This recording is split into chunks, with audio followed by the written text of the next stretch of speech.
Hello. Welcome. It feels like it's been a while since our last reading session. I'm starting on page 66 tonight of Magical Girl Raising Project Book 2 Restart. And let's see. Hello, Fuki! Trying to look ahead to see where we'd be stopping. I think page 137. Looks like it has a good stopping point, so I'll try to remember that. I ended up switching the music, as you might have heard during the starting stream, because that harp music was pretty at first, but it felt like it was just repeating the same 5 seconds over and over, and it was driving me a little crazy. I'll go over a cast list again, as we always do. We have Pechka, played by Scrappy. It says Rosie, but I'll say Scrappy, because Rosie's the fictive name, just for consistency's sake. And I'll change Fiona to Scruffy. 1 second. Okay, so we have Pechka, who's played by Scrappy. We have... oh, it's me. We have Clantail, Nonaka Miyokata, Melville, and the narrator, played by me.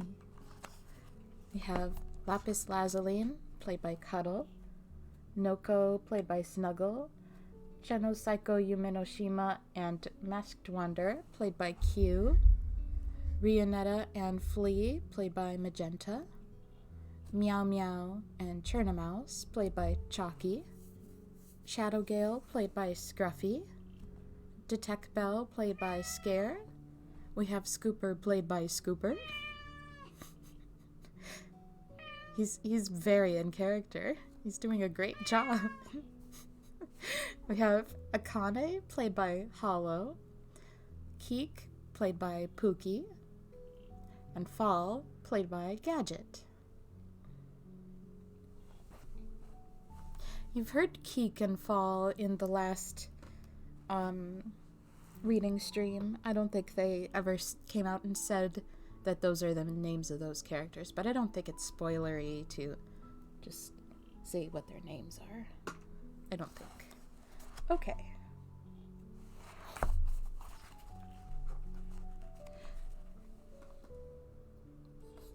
I put our water bottle in front of our computer to try to block Scooper from being able to turn it off.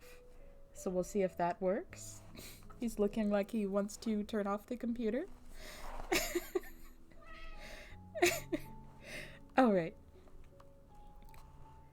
Just like when they first started the game, the scenery changed instantaneously. The sudden change made Shadowgale's feet unsteady, so she grabbed onto the back of the wheelchair to keep from falling. That was forcible transportation, all right. Or this was that forcible transportation, all right. Magical girls filled the square. It was quite a spectacle to see so many magical girls in one place, even in a game. A shrine maiden-looking girl was facing one who resembled a samurai and shooting a strange string of words like, Geisha, Harakiri, Divine Redistribution. But the samurai girl was ignoring her. 3 girls, one dressed like a maid, one in Battle Force style, and the other in a Chinese dress, were sitting in a corner, apparently discussing something. Maybe it was just Shadowgale's imagination, but they all seemed ragged and pale. Chatting with them was a girl with a deerstalker cap and cape, rather resembling a certain famous detective. Hi, Alex! Do you know any characters named Tommy? If so, where from? It can be from a video game or cartoon. The first one that comes to mind is Tommy from Half-Life VR but I also can think of Tommy from Rugrats and Tommy from Animal Crossing. Those are the 3 that I can think of off the top of my head.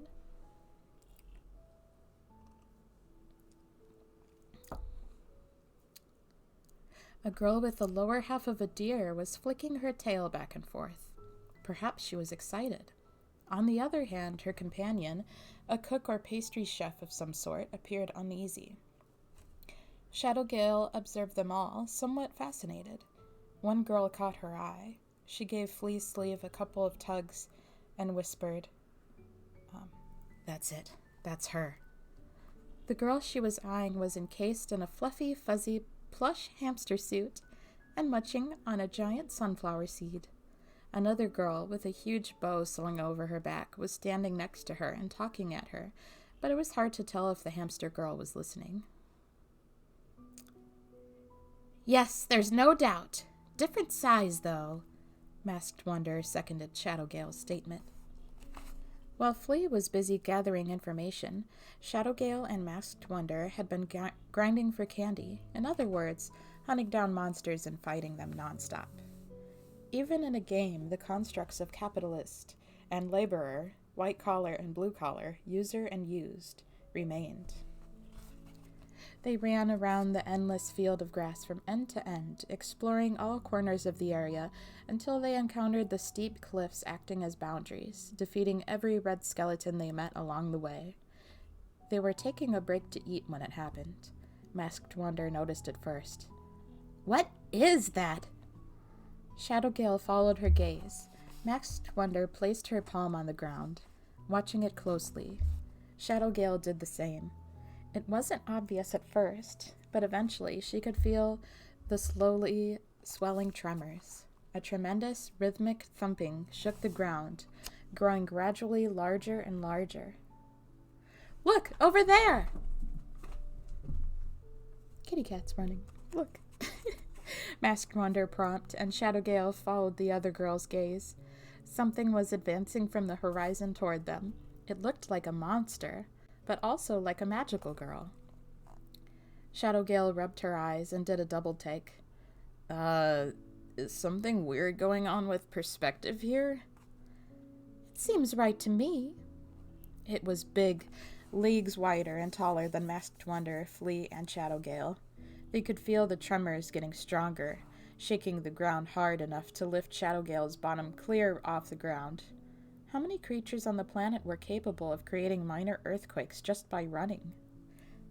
Scooper's one of them. I'm just kidding. It came to a point about 100 yards away from them and stopped. But even that far away, they had to crane their necks to see the top. The creature, no, the monolith, had to be over 30 yards tall.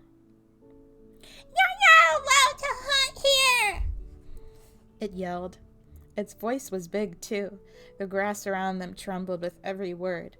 Shadowgale felt like she was about to be blown away herself and instinctively lowered her center of gravity. "China's group found this place first, so it's our territory, so stay out!" the giant yelled. It was insisting they leave the hunting grounds. In other words, it wasn't a monster, but a magical girl. "There's nothing in this game's rules that says you can blame us for that!"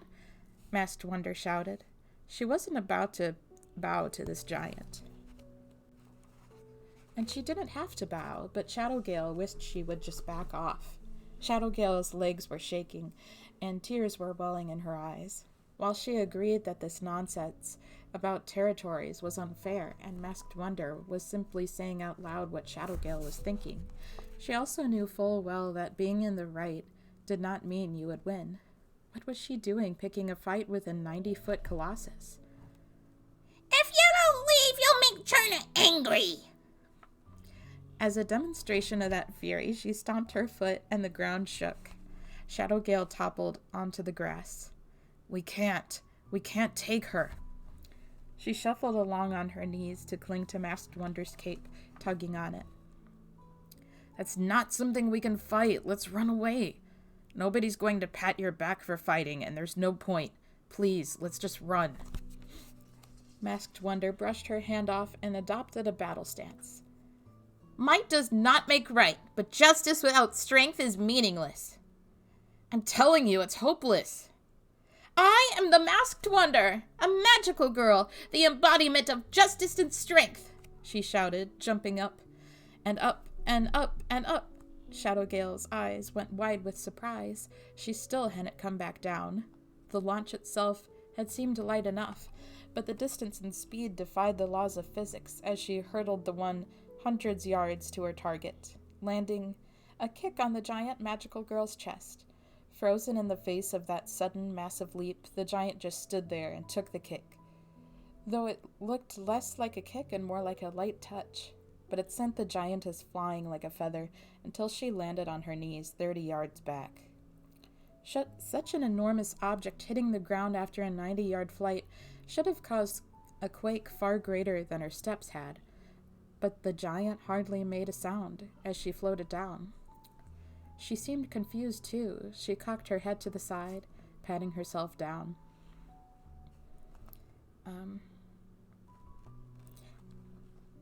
What did you do? Is this your magic? I'm not sure if that's supposed to be Shadowgale or Turtle Mouse saying that. What was that noise?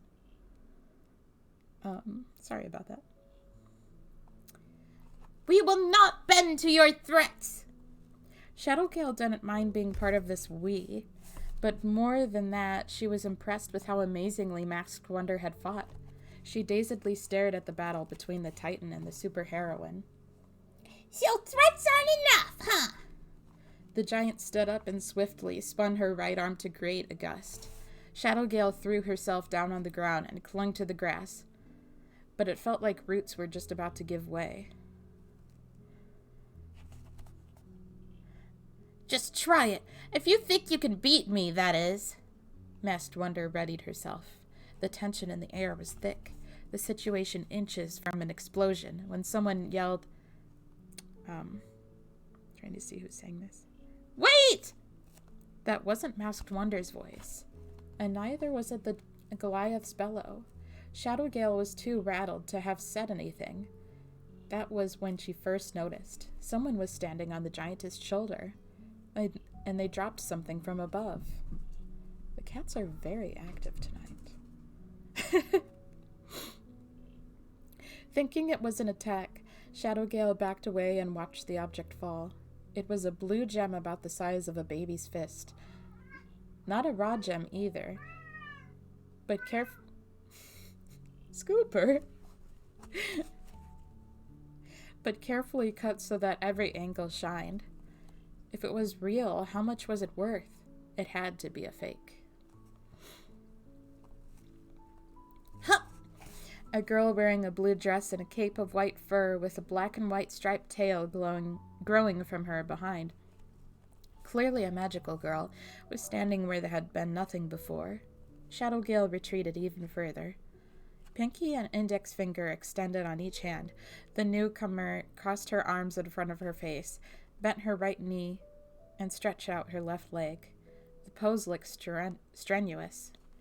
The blue flash descends on the battlefield. Lapis lazuli. Masked Wonder strode toward her, raised her right arm, bent her left in front of her chest, braced her legs in a wide stance, and struck her victory pose. I am the Masked Wonder, a magical girl, the embodiment of powerful justice. They stared at each other for a few seconds. Then they relaxed at the same time, extended their right hands, and shook. Shadowgale didn't really get it, but the two seemed to have come to an understanding. Oh, I'll show the picture now.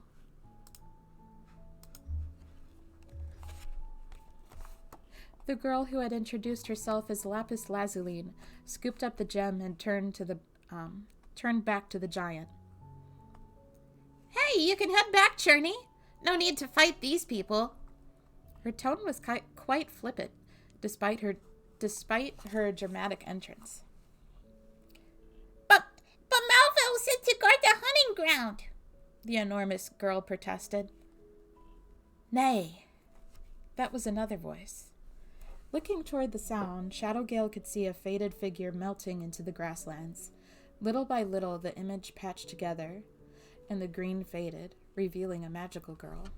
In her right hand was a long bow that looked quite out of place in her thin arms, and in her left hand she clasped an equally out-of-place rustic harpoon. Contrasting with her heavy weapons were a light gray cape, supple legs extending from her short skirt, vines with blooming purple roses winding through her reddish-brown hair, and pointed elf ears. All of these made it clear she was a magical girl. Is making dramatic entrances a requirement to be part of this magical girl party? Shadowgale wondered. The strong rule in the mountains, less to be eaten. None but the most stout of heart are free to hunt her in this land. If ye nay be strong, you cannot be permitted. It's hard to understand how to read a lot of the words this character is saying. I'm doing my best. It's like really typed out in a way that's supposed to help you understand how the accent would sound, if that makes sense. So it helps me like be able to do the accent right, but sometimes I might say some words wrong because there's a lot of apostrophes and stuff like that. Shadowgale frowned. Looking at this girl filled her with unease. Was it just her strong accent? Or was it her oddly calm voice? The fact that she'd appeared out of nowhere? Shadowgale glanced to Masked Wonder. She was perfectly calm. Unperturbed, she crossed her arms. This had the side effect of emphasizing her large breasts. Melvy's saying you can use this place since you're strong, Lapis Lazuli translated. In response, the girl Lapis Lazuli had called Melvy nodded with a grunt. Godspeed. The girl's body turned green again, faded into the grass, and eventually vanished. Lapis Lazuli scaled her way up the giantess, grabbing hold of her shoulder again. Well, see you around. Bye. The giantess sprinted off, her footsteps shaking the ground, just like when she'd come. From her shoulder, Lapis Lazuli waved. The pair grew smaller and smaller, until eventually they disappeared beyond the horizon. Shadowgale looked at Masked Wonder and saw that she was waving back. Shadowgale finished recounting the events of the previous day, and Flea gave a light nod in response. Though it had already been 3 days since the game had started, Flea's level-headed attitude showed no signs of flagging. She's small now, which means she must use magic to grow, said Flea. That would be difficult to use in the real world due to how much attention it would attract. But in a game world, she can blow herself up as big as she wants without worrying that people will see. It was quite shocking. No match for me, though, said Masked Wonder. And the disappearing girl, Flea went on. That sounds like optical camouflage rather than invisibility. Being able to change her color would fit that. That seems pretty useful. Of course, no match for me, though. Exactly. You're as strong as I knew you would be. That's the strength you need as an enforcer of justice. I'm not just talking about muscular or magical strength either. You have a strong heart. Masked Wonder's cheeks flushed red, and the tip of her nose seemed to rise by half an inch. Flea knew exactly how to butter her up. And that was right when a magical girl walked over to them. Pinky and index finger extended on both hands. She crossed them in front of her face, bent her right knee, and extended her left leg. The blue flash descends on the battlefield. Lapis Lazuli. Watching her, Masked Wonder raised her right arm, crooked her left arm in front of her chest, and spread her legs wide in her victory pose. I am the Masked Wonder! A magical girl, the embodiment of powerful justice! They stared at each other for a few seconds before relaxing at the same time, smiling as they shook hands. Were they planning to do this every single time they ran into each other? Shadowgale wished they would at least show a little restraint when they were in front of so many people. Well, well, well! Thank you all so very much for coming, Pom. A voice came from her magical phone. Shadowgale only knew one person, creature, thing, that said Pom, and in that cheerful tone. Shadowgale took out her phone and pointed it upward to see a hologram rise from the screen. The black and white sphere floated lightly in the air. Similar images stood above the others' phones. They were all saying the same thing. Today is logout day, Plum. You will all be logged out at exactly sunset. We plan to spend 3 days of real-world time doing maintenance before you may log in again, Plum. Going forward, we will be keeping to the same schedule as you play the game, Plum.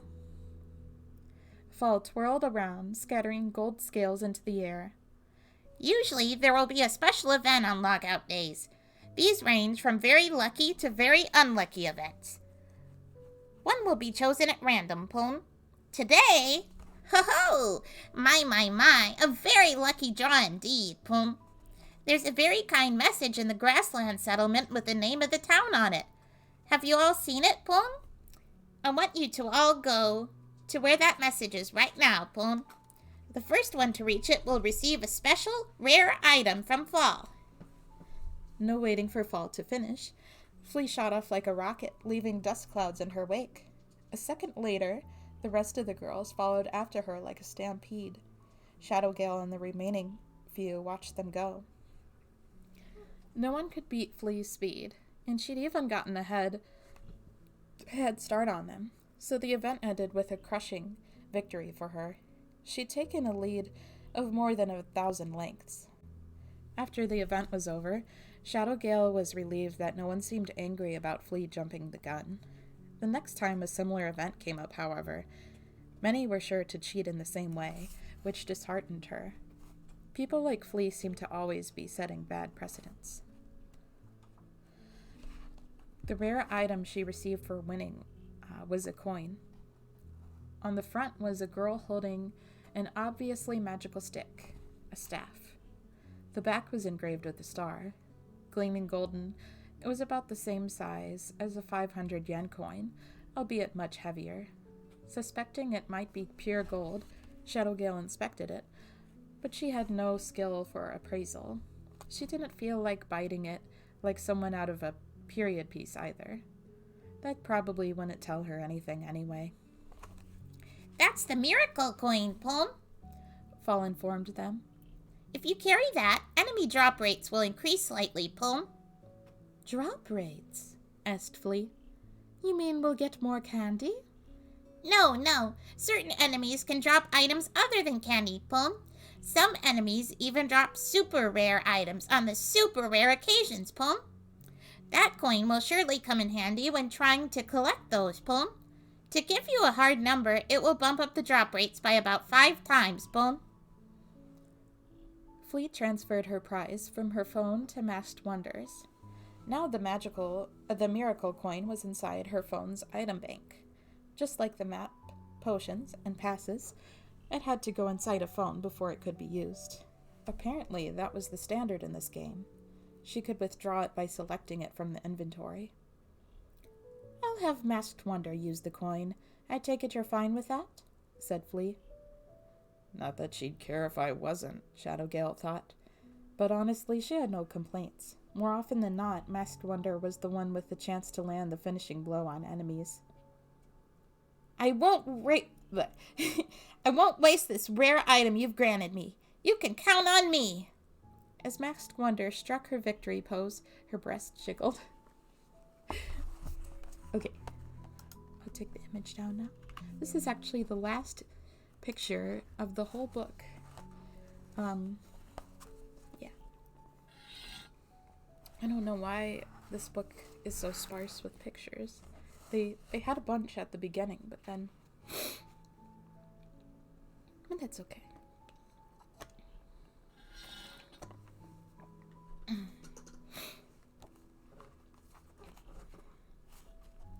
Master Side number 2. What's the meaning of this, Plum? Did Fall perhaps mishear something? Countless monitors filled the room in systematic lines, displaying countless areas from within Magical Girl Raising Project, such as the wasteland, the grasslands, the interior of the towns, and other yet undiscovered areas, as if it were all being recorded through security cameras. Monitors were embedded into each wall and buried in the floor and ceiling, covering every surface to light the room. You didn't mishear anything, the girl said in the middle of solving a Rubik's Cube. Forgoing the normal method of solving it with one's hands, she had precariously balanced a corner of the cube on her index finger. As she stared at it, the cube moved at a steady pace, piercing the patterns together by itself. On the desk was a pair of glasses, next to which was a magical phone propped up against a monitor. Above it, a hologram of Fall floated at an angle. The dust drifted in the air, illuminated by the hologram, spoke volumes about the hygienic state of the area. The hologram shuddered wildly. It twisted, bent, and returned to its original form, though not without some static. This isn't what we talked about, Plum. No one was supposed to die, Plum. You said there'd be no feedback from damage going to the real bodies. Nothing about the concept has changed. If people knew it was that kind of game, they would never participate, Plum. But they don't have a choice, duh. They can't do anything to stop it. I'm not gonna let them. The magical kingdom won't just sit quietly and let this happen, Plum. Fall howled. The timbre of its synthetic voice deepened to sound more like an adult male's. Unperturbed, the girl's eyes remained fixed on the Rubik's Cube. I'm not going to report it, silly. And you're not allowed to tell the players either. You're just a mascot. You don't have the capabilities to disobey your master, so you can't report it. Nope. What are you thinking, Poon? Is this some sick joke, Poon? Save your humor for someone else, Poon. I'm not joking around. The real joke here is the magical kingdom ignoring their children. Fall understands your concerns, Master. The children may be dangerous, Poon. Yet the magical kingdom has covered their ears and won't listen. So we have to make sure ourselves. Fall understands, Poon. Fall gets it, Poon. That's exactly why this is... The children just have to prove to us that they're real magical girls. The only sound that followed her remarks was the clicking of the Rubik's Cube. Chapter 3. The Detective and the Murder Case. Oh my, another murder? Or are they doing a different murder that we already witnessed last chapter? Probably a new one. Oh my. Meow. I love this kitty cat.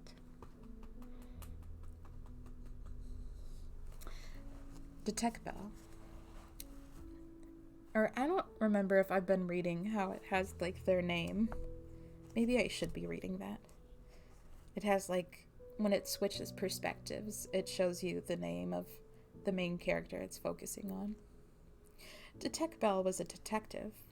Equipped with her deerstalker cap, prop pipe, and magnifying glass, she looked like a female Holmes. But she wasn't merely a magical girl with a detective-themed costume. She was a detective, because Shinobu Hyoka, when she wasn't transformed into Detect Bell, actually worked as one. Shinobu had a brother who was 4 years her elder. When she had been in kindergarten, she'd followed him everywhere, much to his displeasure. But follow him eagerly she did. She even tagged along during his bus trip with a local children's club. The club was supposed to be for elementary school kids, but she'd thrown a fit, screaming and crying and wailing that it was unfair and mean that only her brother got to go. Her force of will overwhelmed her father, who ended up negotiating with the head of the neighborhood association on her behalf. The excursion was to a farm in a neighboring town. It was spring, and the bright sun was warm and perfect for children to frolic in. They bubbled at the sight of cows, shouted when watching the horses, fed the sheep and rabbits, got to try milking cows, and then clambered onto the bus to head back home. That was when Shinobu encountered her destiny. Shinobu was watching a rerun of some anime on the onboard TV while the other kids slept exhausted. The night before, she had been so excited for the excursion, she'd gone straight to sleep after dinner, and then slept like a log right up to when they left for the trip. so she still had plenty of energy left, even after all the excitement of the farm. On screen, a child detective was solving a locked room mystery. To Shinobu at the time, they might have as well been reciting a list of technical vocabulary. She didn't understand what the characters were saying, but she saw a child her age dismantling the plots of adults and getting praise, even respect from them, and the older detectives around him. As for his weapons, he had a few secret tools, reliable allies, and above all, his brilliant mind. To a kindergarten-age child, the term murderer was more exciting than world domination or the extinction of humanity.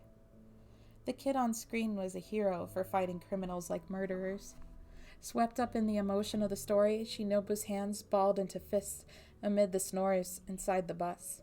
Shinobu became a huge fan of that boy detective and got her brother to borrow the original manga from his friends. She read every volume. Luckily, it came with pronunciation guides, so even when she couldn't read the words, she could at least sound it out. Alibi, plot twist, locked room mystery. The many fascinating phrases captured her imagination. She stopped following her brother around. He claimed it was a relief, but he also looked a bit disappointed. Or maybe that was just what Shinobu wanted to believe. She asked her father to rent the DVDs, and once she'd seen every single episode and movie, her interest moved to the mystery genre in general. That was when she started on her father's personal collection. His bookshelf, created from cheap colored shelves on a Sunday afternoon, was filled with mystery series. But when he found her reading his books, he confiscated them with an admonishment that they were for adults. So she turned to reading them in secret. There were no pronunciation guides in these, so she had to learn as she went. The words she couldn't understand, she assumed from context. And while the other children were glued to anime and shows with flashy special effects, she was hiding alone and reading her mystery novels. Her favorites were the ones with kid detectives. In the anime she'd first fallen in love with, the detective was never wrong. A perfect jack of all trades. Throughout elementary and middle school, she'd read detective novels day and night, and in high school she founded a mystery fan club. One investigator solved locked room mysteries with a super brain and intellect, always finding the killer. With a superior brain and intellect, always finding the killer. In another, the hero struggled against a powerful organization for no reward in order to save a helpless girl. The adventures of these tough, cool detectives made her heart race. For the high school culture festival, her club put on a dramatic adaptation of the famous detective novel Village of Eight Gravestones and covered the gym in gore. The PE teacher chewed them out for that one, but the over-the-top production was a success, and the audience really had a good time. Oh, the enthusiastic storm of applause for Shinobu as she played Kosuke Kindaichi. Just remembering it gave her a shot of euphoria. This was what it was like to be a detective. No, being a real gumshoe had to be even more amazing. Maybe this should have steered Shinobu toward the path of an actress, but it only strengthened her resolve to work as an investigator herself. Ignoring her parents' objections, Shinobu got a job at a detective agency straight out of junior college. That was 3 years ago. Soon after, she happened to receive a message inviting her to take part in the Magical Girl selection test. She made it through the trials and finally got her powers. Shinobu was sure that her newfound status would help her solve mysteries. First and foremost, she was a detective. She still remembered vividly the first time she had transformed into a magical girl. She was beautiful. Shinobu really wasn't the type to long for looks or beauty, but it still left a big impression on her. Just looking in the mirror was enough to set her heart racing. She stretched a little in an attempt to distract herself, and found that her every movement left a fruity, sweet, and pleasant fragrance in the air. The message hadn't been a joke or a prank. She pinched her cheek to see if she was dreaming or hallucinating, but the pain said otherwise. This was clearly impossible, scientifically speaking, but Shinobu had become a real, true, authentic, genuine magical girl. Detect Belle's costume was more subdued than those of the other magical girls, which allowed her to blend in with the regular people in town and do her job. Her physical abilities, however, far surpassed any other living creatures, and her enhanced endurance allowed her to work for days without rest. Her night vision was excellent, too. She could see as well at night as she could during the day. These were all great skills for tracking clues. Every magical girl possessed a unique ability, and Shinobu's was perfect for her detective work. With her magic, she could solve any locked room mystery and any seemingly impossible crime. No criminal could escape her. Unfortunately, none of her detective work involved locked room mysteries or grand capers. She worked at the agency for 3 years. She was perfect at tailing and stakeouts thanks to her magic. Her clients loved her, and some even offered to fund her to go independent. But she was also learning the reality of being a detective. Shinobu would have been fine with just investigating cheating spouses and searching for runaways, but new recruits like her were stuck on filing and phone duty. Her superiors constantly demanded she clean and serve tea, and on top of more miscellaneous tasks, she was also forced to watch pets, assist in house cleaning, and even carry boxes for people when they moved. Her superiors worked her to the bone. Her boss was a kind-looking old man who would tell her things like, "This'll be good for you," and "This is the first step to becoming a first-class detective," while ordering her to do petty tasks. The juxtaposition of his looks and his unconvincing remarks made him a particularly nasty boss to have. But Shinobu still knew who she was. She knew the true experience of being a detective, but she hadn't abandoned her dream. She would always aspire to solve mysteries, and she liked herself for taking the steps to make it reality. Magical Daisy ended up failing out of the game. She had tried to show off by shooting a monster with her daisy beam, but it ended up ricocheting right back at her due to the ability of the powered skeleton to reflect projectile attacks. One shot had finished her. After interviewing her party members, investigating the scene, and analyzing the body, Shinobu had determined this story to be true. All the evidence pointed to an accidental death, and there was no possibility of it being premeditated murder.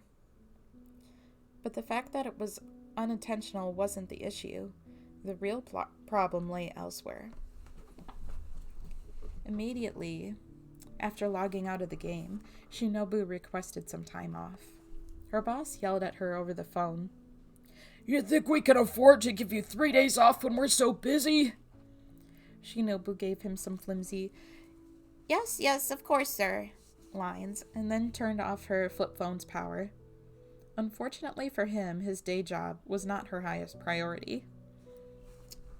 Scooper! I need some water.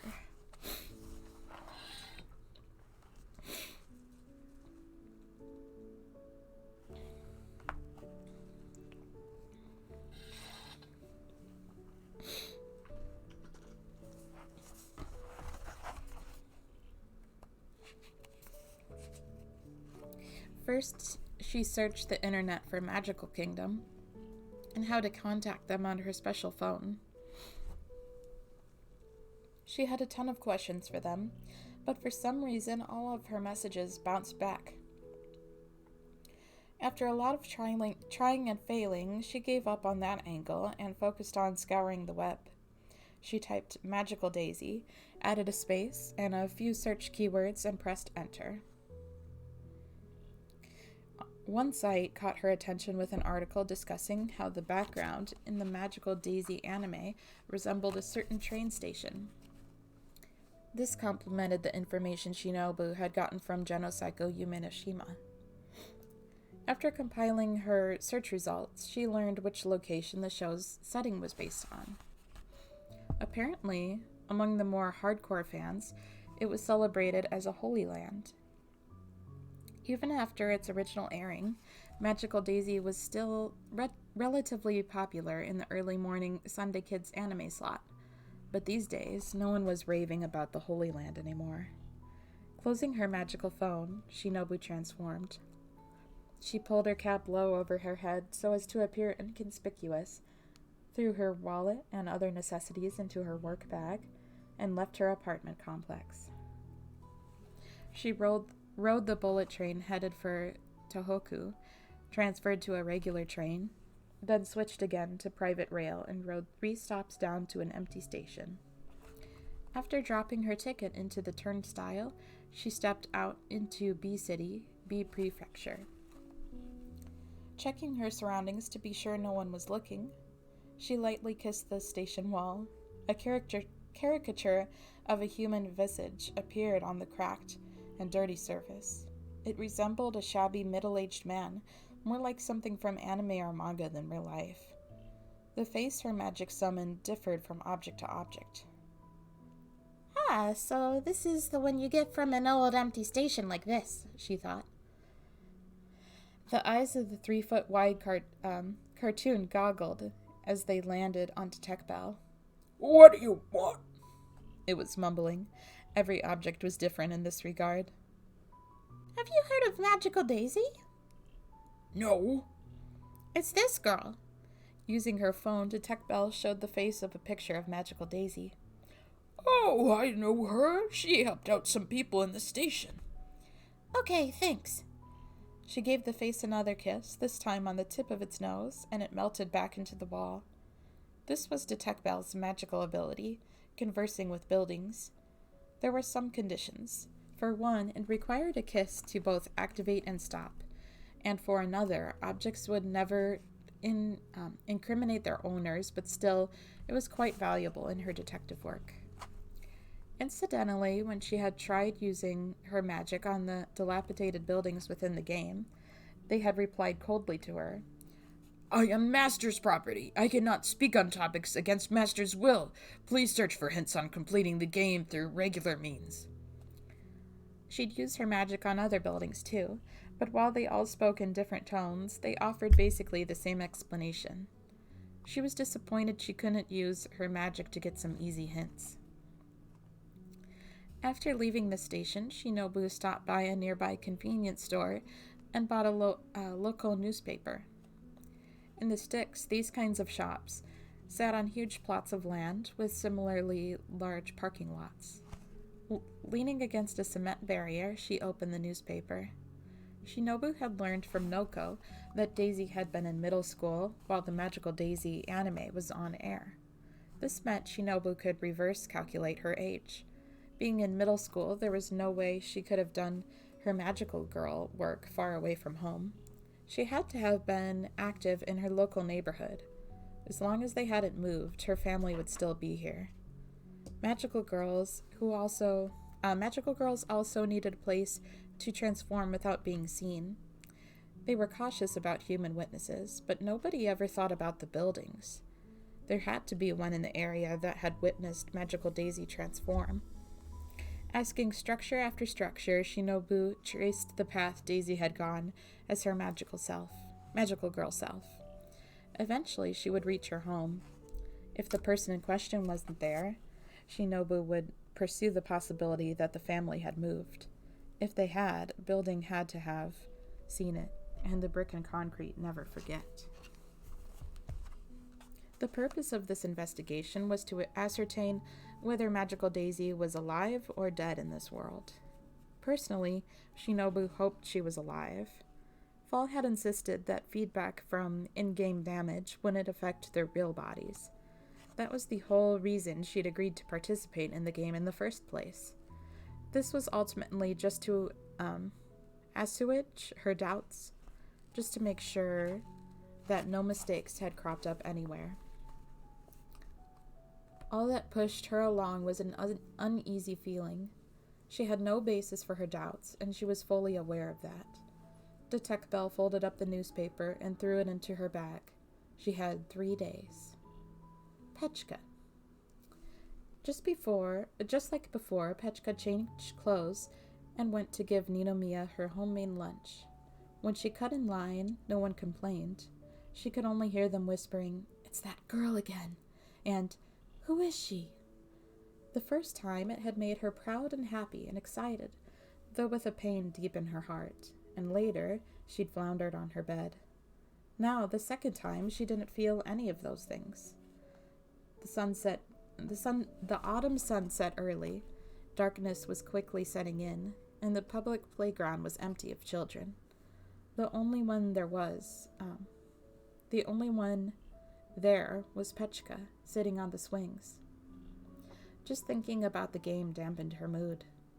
Just as Fall had explained, upon hearing the logout announcement, she was instantly on her bed again. A look at the clock showed that the minute hand hadn't even made one full rotation, but that didn't make all of this okay. Gravy's on my lap right now. She should have declined, but she hadn't been able to. Apparently, one girl had already dropped out of the running. She recalled how depressed that girl's party members had looked. They had been told that in-game damage wouldn't affect them in the real world, but Petchka still didn't like it. The game involved some exploration, of course, but ultimately it was mainly about fighting, and Petchka wasn't cut out for that. She sighed. Maybe it's not too late to back out, she thought, but she was afraid of that too. The other girls would surely be disappointed in her for dropping out without having contributed. They might badmouth her, maybe even hit or kick her. She knew the damage wouldn't affect her in real life, but pain was still pain. Pinching her cheek hurt just as much in a game as in the real world. Dying in the game had to hurt, like real death.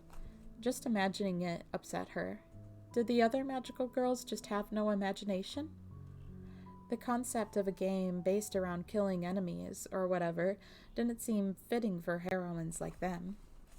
Their job was to help people. Maybe helping people required violence sometimes, but those acts relied on the enhanced strength and magical abilities that they had been granted in order to help people. Maybe it was okay that there were some fringe cases of fighting for the sake of others, but killing enemies to collect candy was not something a magical girl had any business doing. But even if Petchka were to shout at the top of her lungs, they would just take it as a weakling's attempts to escape from reality. Nobody would listen to what she had to say. She breathed another sigh. Maybe she should just focus on the reward. Completing the game would earn her 10 million yen.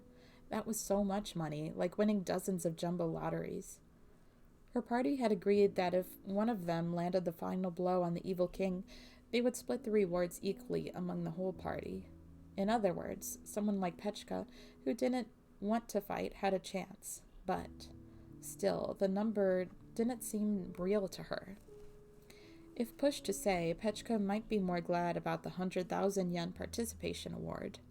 Before going out, she'd check her bank account, and sure enough, the money was there. She could already think of ways to use it.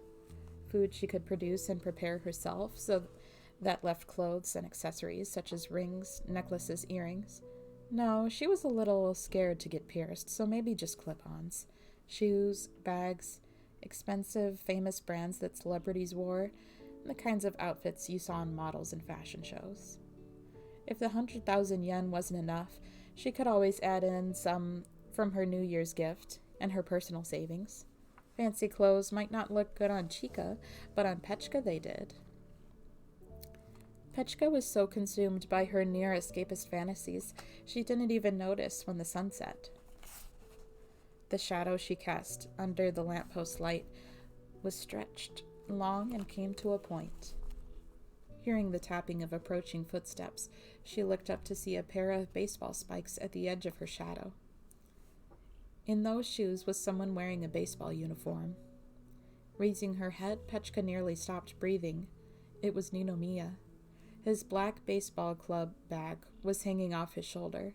His toned torso, clearly defined, even under the uniform, heaved up and down. He must have been running. There was sweat on his forehead, and he was looking at Petchka. he said, drawing closer. Petchka gripped the swing chain tighter.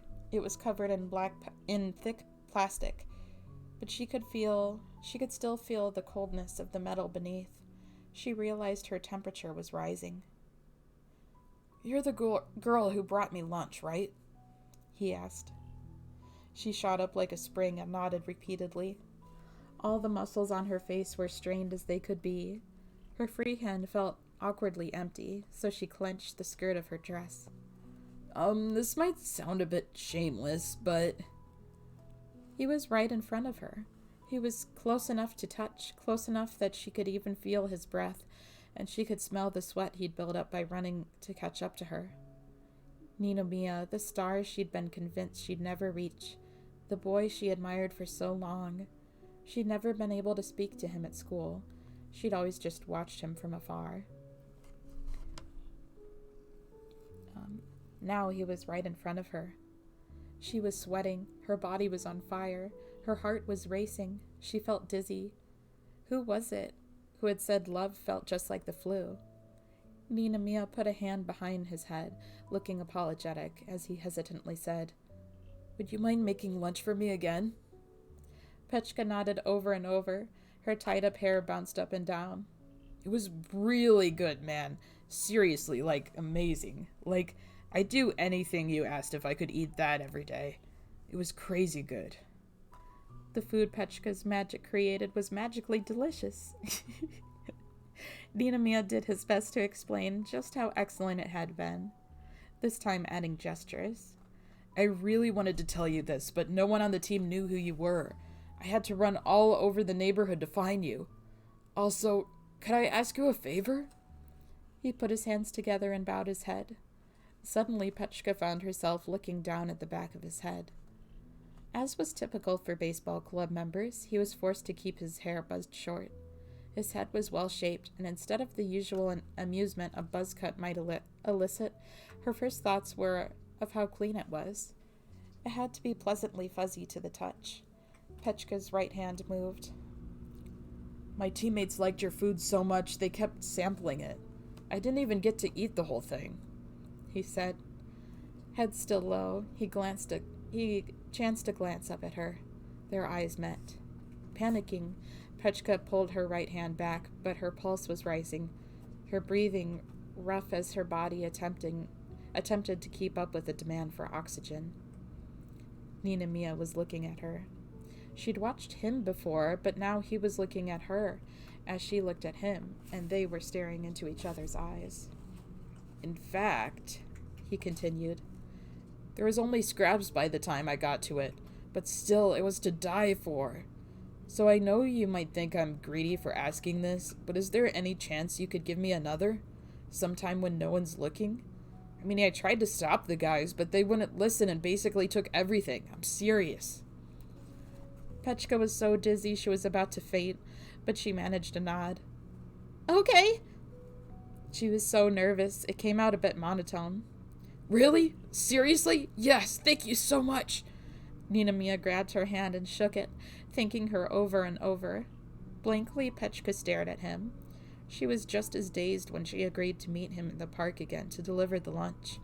She watched as he scampered off, humming to himself. Unable to stand anymore. "Oh, Apo! Thank you so much for the raid!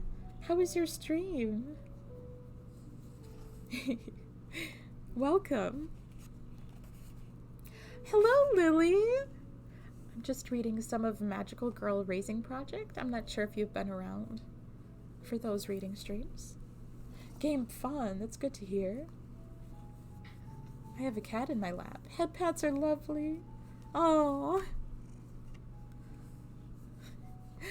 Unable to stand anymore, she collapsed onto the swing set.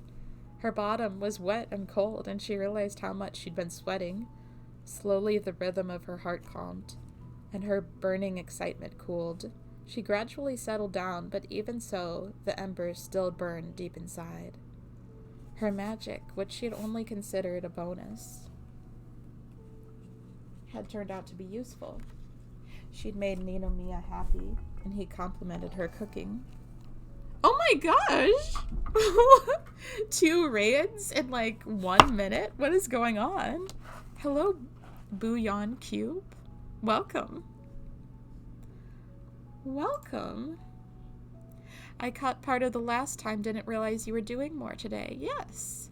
Hello, welcome. Oh, Flower Heart. Hello. Oh, wow, this is so unexpected. Welcome, everyone. I'm reading through Magical Girl Raising Project. I understand if you want to dip out, if you don't want spoilers of this novel series, but otherwise, welcome, and I hope you enjoy our little reading corner tonight. It's so wonderful to have you here. I have a complicated relationship with this novel. That's fair.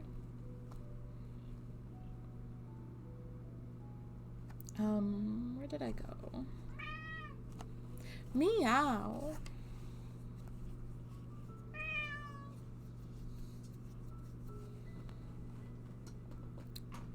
Where did I go? I got why people like it, but just bureaucracy? I'm curious what you mean by that. Is that your cat? For a second I thought it was mine. Yes, that was our cat. That's Scooper. He likes to yell a lot. Oh, I see. I was just about to switch character perspective. Oh, I think I was at the top of this page. She made Ninamiya happy, and he'd complimented her cooking. He'd even say he would do anything she asked if he could eat it every day. That was it. Cooking. A path had opened up before her. Half of the problems happened because of magical kingdom politics. Yeah. I see what you mean. We have only read the first 3 books, just to let you know. So I don't really know how far that all extends, but I'm sure it gets further and further every time. Shadowgale. Until a few years ago, Kanaway's grandfather was the one in charge of the Hitokoji estate. Chronic disease had taken his legs and his sight, and he had needed a special wheelchair to get around, but his mind was as healthy as could be. When it came to finance, human resources, investments, contracts, conferences, and a range of other things, his instructions were detailed and precise. There were even rumors that he'd conceived an illegitimate child in his 80s. Considering that the gossip had reached Momori, it might actually have been true. He had continued to be the brains of the operation until his stroke. And even after his passing, some attributed the stability of the Hitokoji family to his hard work. Even Kanaway, who was arrogant beyond belief, had been attached to her grandfather. One could see this in the way her manner of speech mirrored his more and more each year. Her parents, her brother, and the other adults in her life let her do it because they found it funny. But for a high school girl, she really talked too much like an old man. Once Kanaway became a magical girl, her grandfather's presence was clear in her magical girl costume. The oblivious influence was the wheelchair, but its lavish gold construction and fine detail also brought to mind an elderly king on his throne, reigning from the summit of his clan. Her eye patch seemed to represent his deceased eye, and the little birds carved in wood on the wheelchair's fenders looked just like decorations on the trusty walking stick her grandfather had relied on before losing the use of his legs. Kanaway's way of life also echoed her grandfather's, Momori thought, never hesitating, never deliberating. Or no, she did mull over things, but she never let anyone see it. She always appeared to instantly know the right answer, which only made people sing her praises even louder. But now Kanaway was dazedly staring out the window of the cooking prep room. It was a lunch break, so she was alone. She was clearly lost in thought. Normally she'd be up to something, like chatting with her classmates in the classroom, or speed reading through books in the library, all the while thinking about something else at 1,000,000 miles an hour. She never openly worried about anything. After what had happened the day before, this behavior meant she had to be thinking about the game. And if Conaway was so invested that she was worrying about it, then that meant Momori was sure to get dragged in even deeper this time. Momori was about to lose weight just thinking about it. I see MGRP as one of consequences of Magical Girl Dark Age, yeah. I feel like a lot of these, we really, really love Dark Magical Girl anime, but I do feel like they each have their own issues of trying, I don't know, not getting like the sweet spot like perfect with having the right amount of darkness or edge, but also having the right amount of hope, if that makes sense. It's hard to get that perfect combination. Superhero Dark Age in the 90s. I'm not sure I remember that. We don't really watch a lot of superhero stuff. But we do like the Batman animated series. Hello, Noelle! It's going pretty well. I just got 2 raids in like the span of 1 minute. That was really funny how that worked out. How is it going for you?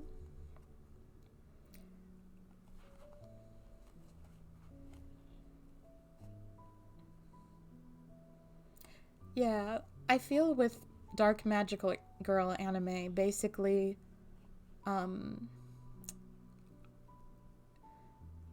I think whenever creators create things, they should be doing it because they're passionate. They should do it out of passion and not trying to simply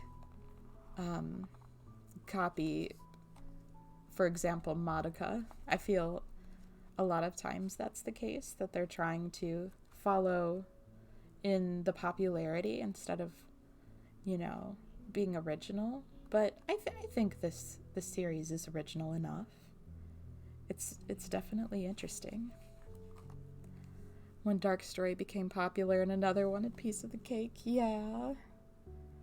I feel like it might have been...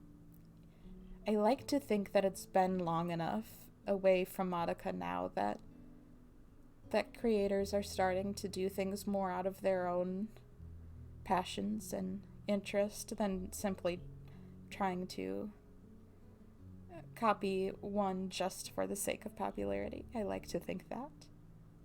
Of course, we do love Madoka too. My cough is still here, but it's a nose-throat thing instead of an asthma thing. I think that's a good thing. That it's not asthma, because it seems like it will get better, but I hope it goes away soon. I'm sorry to hear that.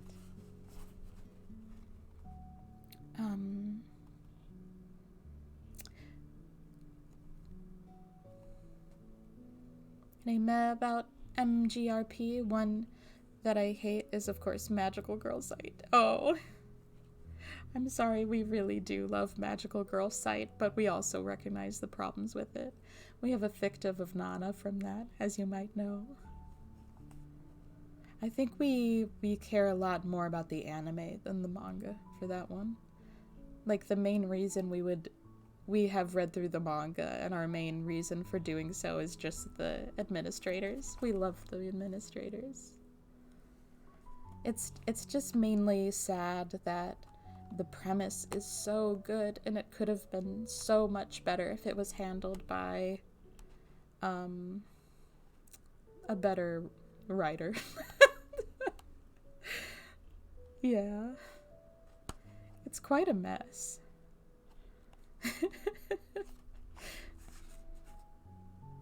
We tend to get into some pretty awful media sometimes, and it's like, I think we're pretty good at just like focusing on what we appreciate in things and not getting too upset about the bad. But also sometimes you might think, oh, but It could have been so much better, and it kind of hurts when you think about that aspect too much. Yeah, same. Same.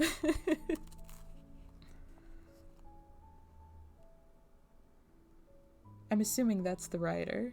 I'm pretty sure.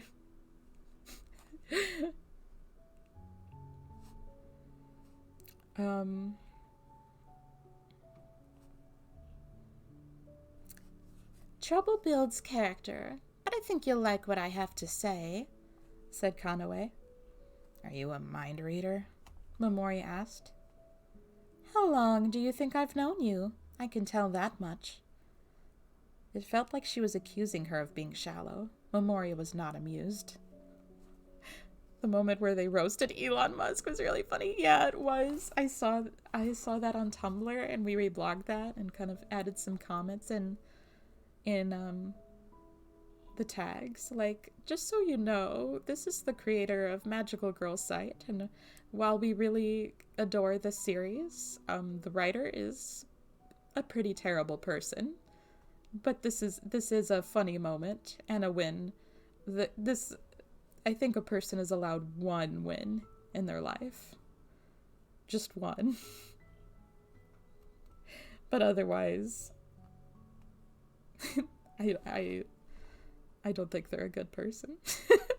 On the topic of magical girls, have you heard of the anime Shugo Chara? I've heard of it. I haven't seen it. Maybe we should add that to our watch list. Oh, we've seen Princess Tutu a long time ago as a teen. Maybe we should watch it again. Because I think it was, when we watched it, I believe it was at a time where we had an online friend trying to get us into various anime, and it was like before we started really getting into anime ourselves, and it kind of felt like we were just being forced to watch various shows that we didn't have much personal interest in, but I think we would have a lot of personal interest in that these days. Oh, I bet you would write an amazing series. You seem to have a lot of good knowledge about character writing and such.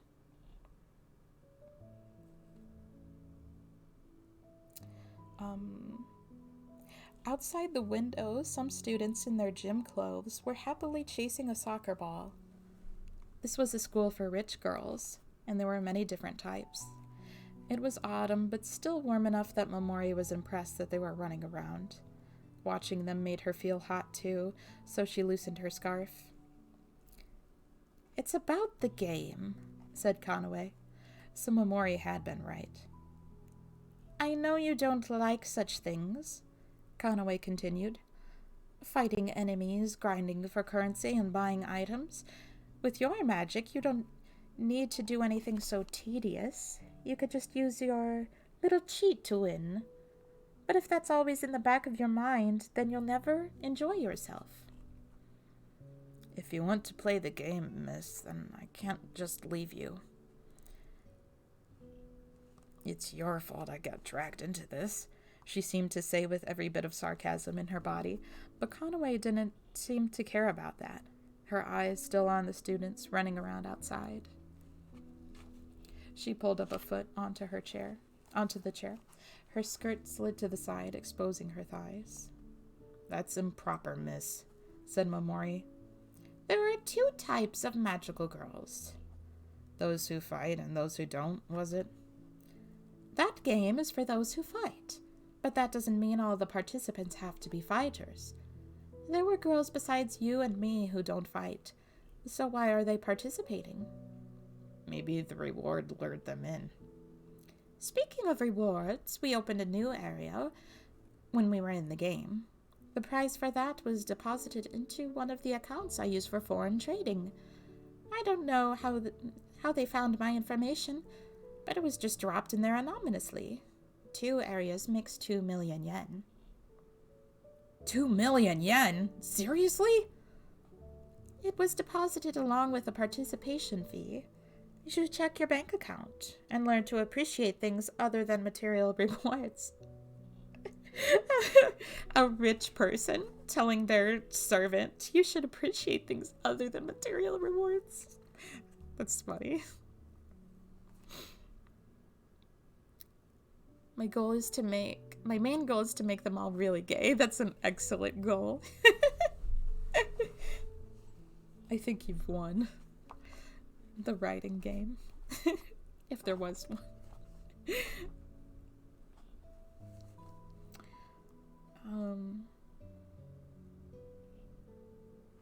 About 5 times a month, Memoria found herself wondering how good it would feel to punch Conway. Just 5 times a month? I would think 5 times a minute. According to Fall, said Conway, none of the magical girls chosen as test players declined the invite. None of them? That was surprising. It would be natural for at least 1 or 2 to reject it, after the way they'd been forced into the game. Anyone who would become a magical girl had to have a stubborn will. Strange, isn't it? So many players made to participate in each, in such a forceful manner. Yet not a single one of them declined. Some of them have to be self-interested types, or those who would rather care for flowers than fight. So why didn't anyone decline? You didn't, miss. I'm just at that age. I'm aware that I'm unusual. Yes, that's for certain. It was all just like reality. The smells, the sensations, the sights, the tastes, the sounds. In other words, punches hurt too. No matter how convincingly they explained that there would be no damage to your real body, surely that would be reason enough for the non-fighters to balk. So why did they agree to participate? Oh, thank you very much, Noelle. That's so sweet of you to say. Oh, a corruption arc. Ooh.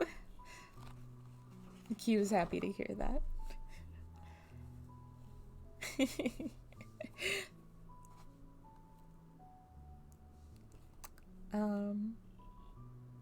Conway raised her knee higher, and her skirt slid some more. Such careless habits had made her some strange fans here, even though it was a girls' school. It's ominous. Wait, it's ominous.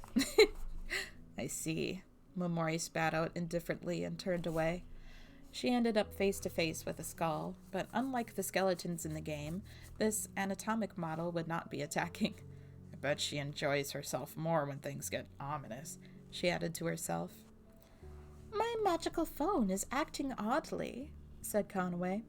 I can't contact the magical kingdom. Well, my magic can't fix the phones. The devices were magically guarded to protect the information within. When Conway had ordered Shadowgale to use her magic on one before, she'd ended up breaking it entirely. Shadowgale had managed to lie about the reason for its destruction and receive a replacement, by herself, of course, even though it was originally Conway's fault. Just remembering that ticked her off. Something doesn't feel right. Conway's foot fell from... Oh, wrong character. Something doesn't feel right. Conway's foot fell from the chair and slapped against the floor, returning her skirt to its original position. Momori breathed a sigh of relief. Outside on the field, it seemed things were getting intense. Someone kicked the ball into the corner of the goal, and all her teammates were high-fiving her. One of the girls noticed them, and her mouth opened in an "ah!" Conway smiled back thinly and waved. The student's screech of delight was audible all the way up in the classroom. Momori scowled. 3 days later, they returned to the game world the same way they traveled there. Seeing the fake brown buildings and wasteland and smelling the dirt as it filled her nose, it surely felt like Shadowgale had returned to the same place. Opening the map, she noticed the locations of her party members and made to meet up with Conway first. Well, you certainly kept me waiting, said Flea. Come to me faster next time. Yes, yes, Shadowgale replied.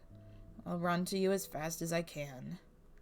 Masked Wonder seemed to be trapped in an area a little ways away. She was a real weirdo, but still, she wasn't two-faced like Flea. and she kind of felt easier to hang out with. The icon displaying Masked Wonder's location was stuck on one spot.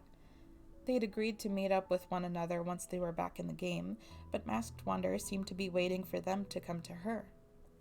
Flea, who had needled Shadowgale for being late, didn't say a thing about Masked Wonder just standing there.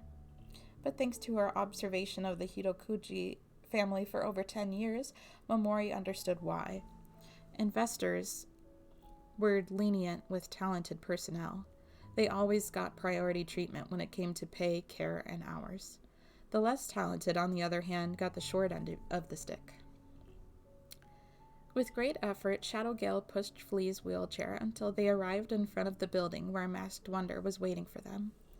Shadowgale stretched her back and felt a slight chill there. She was sweating. Was Masked Wonder preparing to do her stupid victory pose again? Irritated, Shadowgale pushed open the door and saw her lying there. Her arms were stretched in front of her, as if reaching out for something.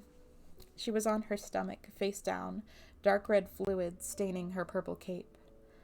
The red-black wasn't just dirtying the cape, it was spread out all over the floor too. The flow originated from the back of Masked Wonder's head, mercilessly crushed underneath a large rock. I have complicated relationship with Wicked. Ooh, I would love to hear more. I haven't seen it, but it does sound interesting.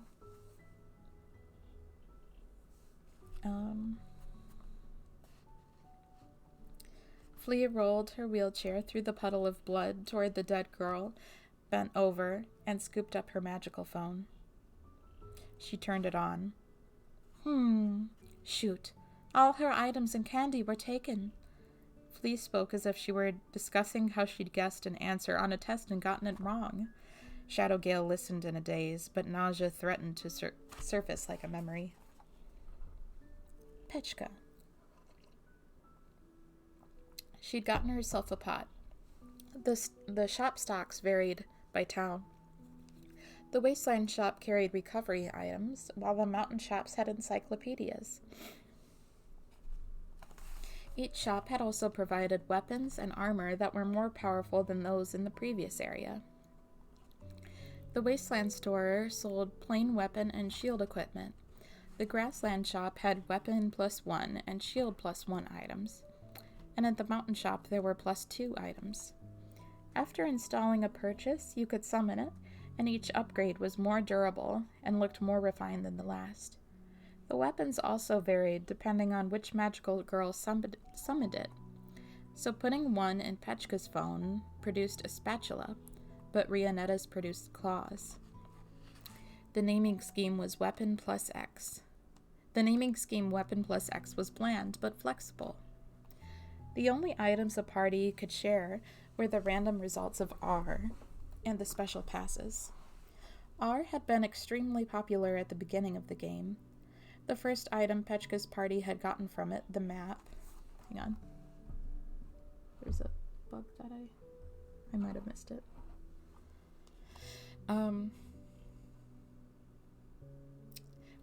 The first item Petchka's party had gotten from it, the map, was so useful that the price of 100 candy was totally worth it if all the drops were of the same caliber, or so they believed. But reality is never so kind, even in a game. The second time they bought an R, they rolled another map. The third time, a map. The fourth time, a map.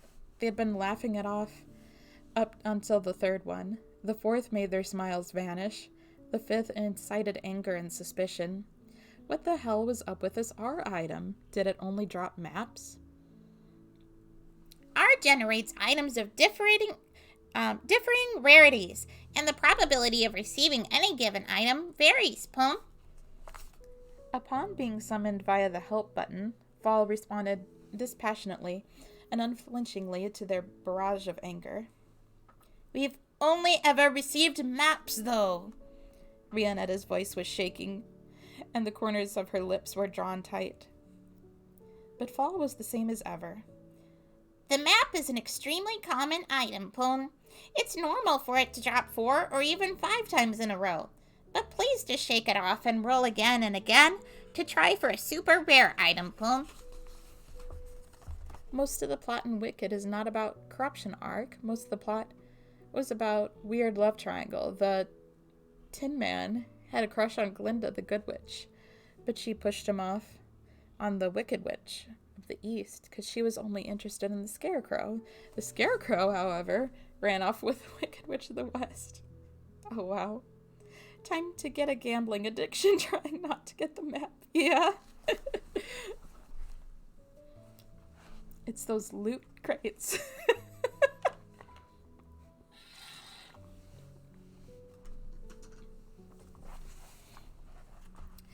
Brandishing the map with beautiful and experienced form, Rianetta flung it against the wall. A message appeared. This item sells for 3 candy. After that, their party leader forbade them from purchasing any more R. The goblins that populated the mountain area dropped lots of candy, and the items in the shop were generally cheap anyway, so their candy stores grew and grew. But Nonoko Miyokata pestered them with, I want to buy an R! I want to buy an R! Until eventually Clantail allowed it. The other 3 didn't want any weapons, so Clantail had been using their candy to purchase armaments for herself. Now she wielded a long assault spear in her right hand and a large shield in her left. Perhaps she felt she couldn't be so stingy now, and that was why she couldn't refuse Nonoko's request. Rianetta still had reservations, but ultimately agreed, so they spent 1,000 candy on 10 R and ended up with 8 maps, 1 shovel, and 1 pot. The shovel was as ordinary as could be, about 3 feet long. The cookware, too, was a normal stock pot. Neither had any magical properties or unique effects. At this point, Rianetta was furious. She wailed and called Nonoko an idiot for spending 1,000 candy on junk. Nonoko snapped back at her for the insult. This turned into an argument with which Clantail attempted to break up, but neither of them listened to her, and their unproductive squabble continued until the fighting and scouting parties each went their separate ways. Nonoko Miyokata's bad mood soon abated. As they explored, she mowed down every enemy they crossed, while Pechka ran away, avoiding them. Nonoko purified the goblin and made it into her familiar, squealing over how cute it was. She even tied a bow around its neck. Back when it had been attacking them, it had seemed so creepy, but now that it was attached to Nonoko, well, it could pass for cute, even if it looked exactly the same. Seeing them together was kind of heartwarming. Rianetta's mood, on the other hand, only worsened. At night they met back up with the combat party, but neither Clantail nor Rianetta could speak, or would speak. They were so quiet, the sound of Clantail's hooves clopping on the ground was deafening by comparison. Any eye contact with her elicited a screech of, "What in the hell was that about?" that made her anger clear. What is that giant rat constantly blocking our path? That giant rat had chased them away, once before with a warning to stay away from their group's hunting ground. Apparently, she'd done it again once Clantail and Rianetta had moved on to the mountain area. Oh, good night, Noelle. I hope you have a wonderful night as well. Rianetta was so angry she snapped at everything in sight. When she spotted Nonoko Miyokata's tamed goblin, her eyes went narrow and she shrieked. Don't you dare allow that thing near me. I don't want its dirty smell on me. And that sparked another shouting match until Clantail intervened. Then Rianetta's eyes rested on Pechka. What are you doing? She asked. The pot. I was already quite cross that we squandered so much candy on that thing. I'd really rather you not force me to look at it any longer. Just remembering how we spent 1,000 candy to get that, and a spade will keep me awake at night. Hunger was part of the game's mechanics, but sleep wasn't. In other words, her complaints of insomnia were complete nonsense.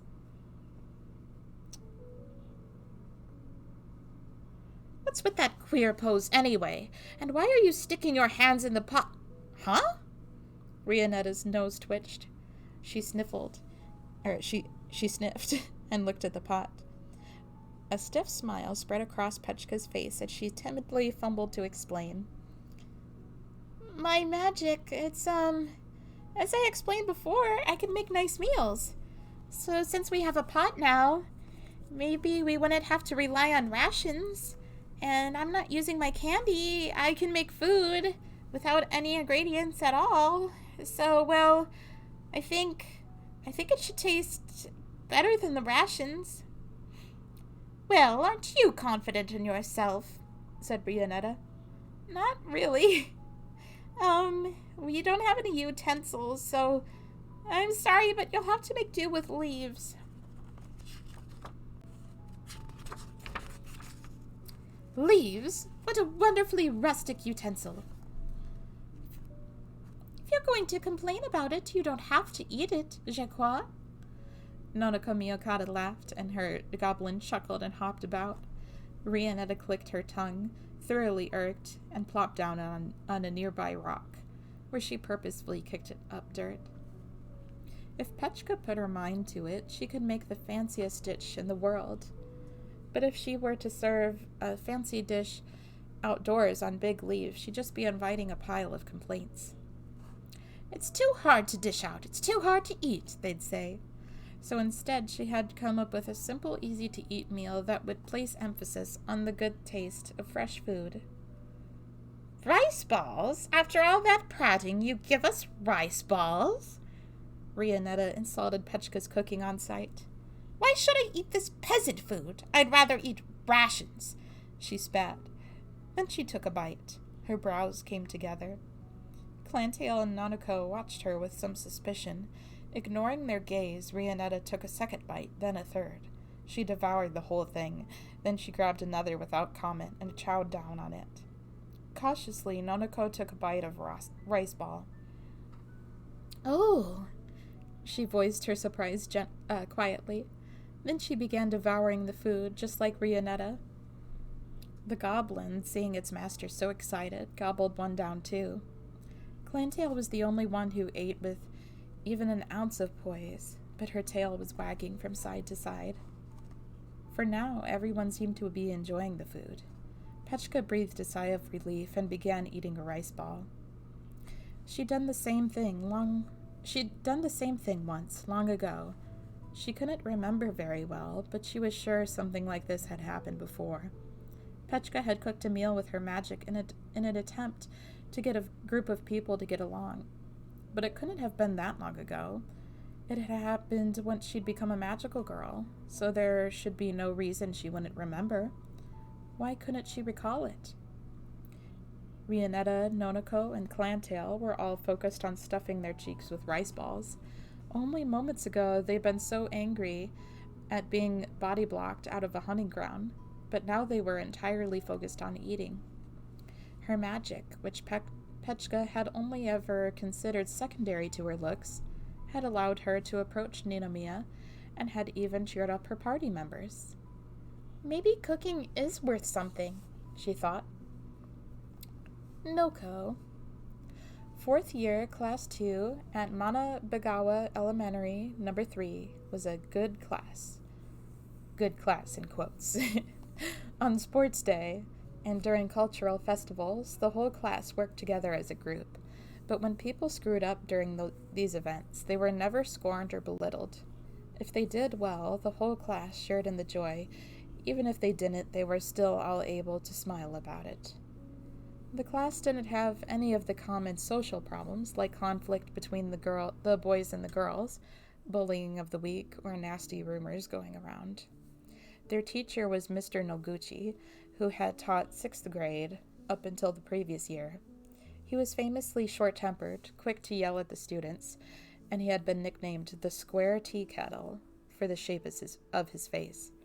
But this Mr. Noguchi, ever since transferring to Class 4-2, had transformed into an entirely different person. The brightest, most fun teacher ever.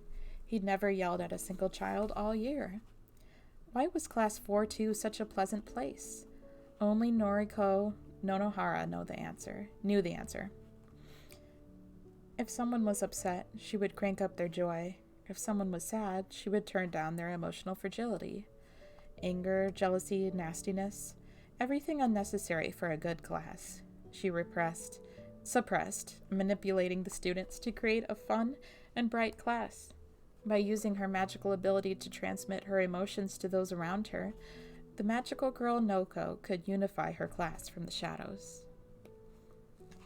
Noriko Nonohara was a hardcore magical girl. How so? Because from birth to the present day, the time she'd spent as a magical girl far exceeded her time spent as a normal person. She'd become Noko at age 4 and was now 10, so that was 6 years of magical girl experience. She was a veteran among veterans. The question of how to live as a magical girl was a matter of philosophy, and Noko knew the easiest shortcuts. Though easiest shortcuts didn't simply mean skipping out on school or shirking responsibilities. She knew shortcuts that brand new magical girls couldn't possibly be aware of. The magical kingdom was incapable of adapting. It was stubborn and bullheaded, and it never backed down on its decisions. Perhaps that made it rather similar to human governments. Everything Noko had told Magical Daisy about how Noriko had become Noko was true. But for all the Magical Kingdom's stubbornness, it was comparatively lax with security. The region Noko was charged with was managed through an experimental system, whereby a leader-like magical girl kept watch over a number of other magical girls, reporting to the Magical Kingdom and acting as an intermediary. The Magical Kingdom didn't observe or direct the magical girls' activities directly, so they had to rely heavily on the supervisor's discretion to enforce rules.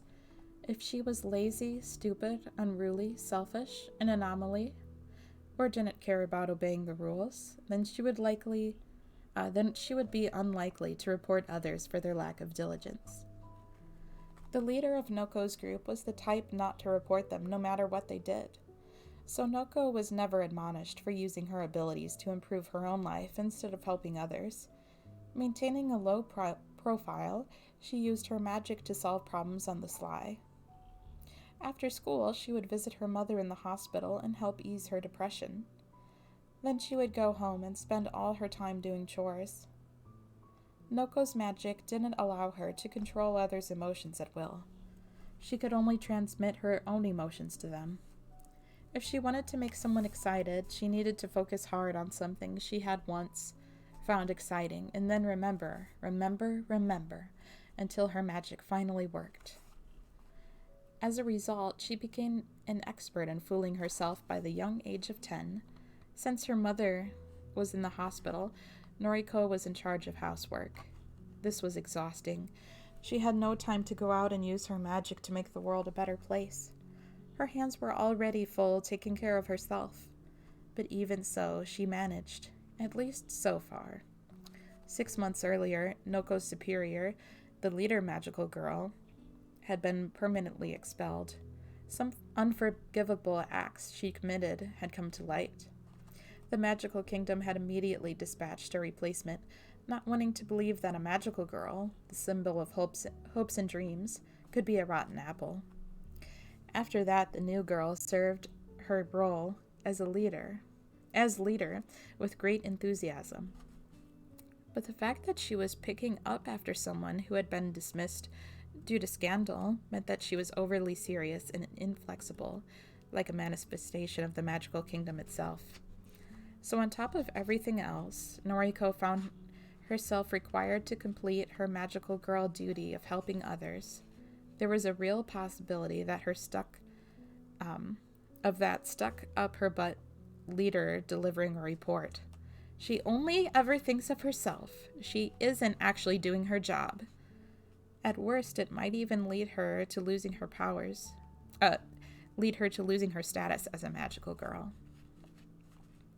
So Noriko now had to shepherd her class, help people in town, do chores, and participate in the game. She had no interest in the game itself and didn't have time to help future magical girls. but the participation and completion rewards were mighty attractive.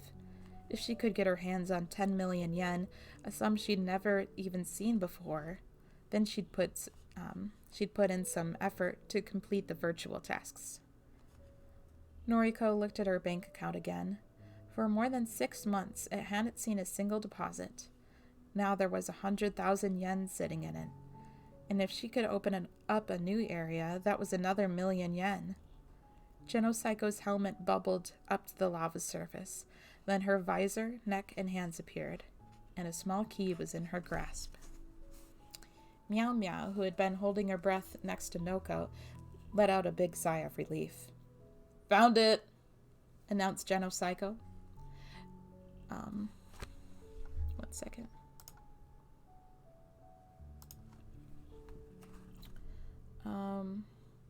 There was an alder thing at the bottom, just like an ancient text described. It was right inside that. Man, I had to feel around for the thing, and it took hell of a long time. Yumenoshima, I thought you melt, said Meow Meow. Nah, I'm not gonna melt. I told you this suit could take even the Big Bang. Genocyco grabbed hold of the cliff and hauled herself onto land. Just as she said, her suit wasn't melted or burned at all. Genocyco herself didn't seem to be hurt either. Scraping off the lava clinging to her, she lifted her visor and flashed a smile. "Gate key and 1,000,000 yen in the bag. Now we can head to the next area." The area following the grasslands, the mountain area, was already unlocked when they logged back in. Some party had apparently done it right before logging out the last time. The hordes of goblins, equipped with short spears, daggers, short bows, javelins, small shields, and leather armor, had slightly more brute strength and tactical organizations than the skeletons. Some of the goblins wore dirty robes and wielded crooked staffs, and they would mutter mysterious chants to summon and launch fireballs the size of human heads. Goblins double the size of normal ones also accompanied these hordes, swinging clubs with all their might, a might which rivaled even a magical girl's. Even so, these goblins were no match for them, mostly with regard to speed and ability to take a hit. For every one movement a goblin made, a magical girl could make 10. And the monster's attacks hurt, but that was all. Similar attacks from the girls would leave their enemies with fatal wounds. Unlike the skeletons, though, the goblins bled, and this encounter with their biology was revolting. Seeing their jaws full of crooked teeth being crushed, white enamel and blood flying through the air, made Noko feel sick. Smashing a skeleton skull was nowhere near as visceral as smashing a goblin skull with her mop. She really felt like she was taking a life. The corpses would disappear after 2 hours, but the sensation remained. There was such a thing as being too real. On top of all this, Noko still wasn't over the shock of Magical Daisy's death, but she couldn't play this game if she was going to feel such disgust over killing every single monster. So Noko focused entirely on distracting herself, filling her mind with happy, fun thoughts to support Genocyco and Meow Meow. Magical Daisy's death had been an accident. No one was responsible. Noko knew that if she started thinking about what-ifs, like, what if Daisy had been more careful when confronting an unknown enemy? Or what if they'd bought a monster encyclopedia before going out to battle? She'd never stop. Still, she couldn't forget the brutal image of Daisy bleeding out from the gaping hole in her body. Most likely, it would never leave her memory. Nor would she forget digging a hole and burying Daisy's body in it, then setting a stone on it, in place of a grave marker, as the three of them cried and hugged each other. But that was an accident. Genocyco liked to mention that Daisy wasn't dead in the real world or anything, as if trying to convince herself that was true. And Noko wanted her to think like that. That was how she should be thinking, and Noko could help her party with that. They couldn't stay sad forever, even if the game wasn't real. The players needed to forget their sadness and focus on completing it. Noko also threw her whole self in the task. Upon entering the mountain area, they had come across a run-down shack.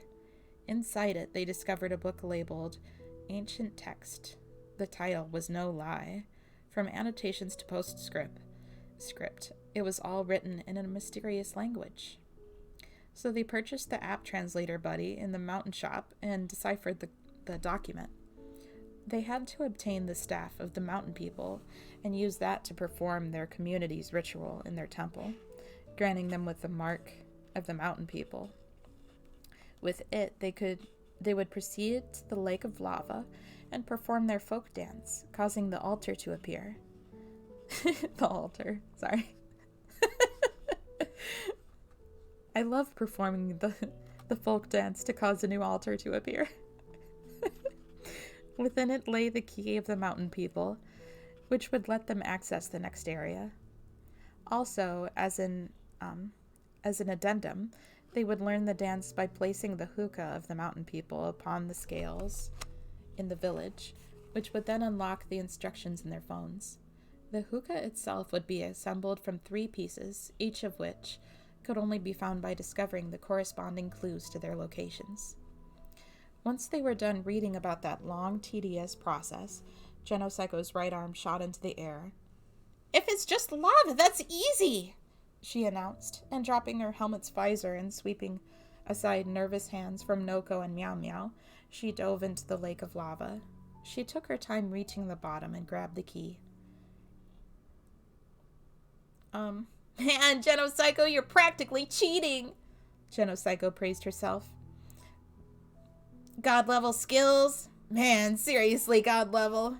1,000,000 yen, I'm so stoked. Why don't we meet up offline after and spend some of this on a party?"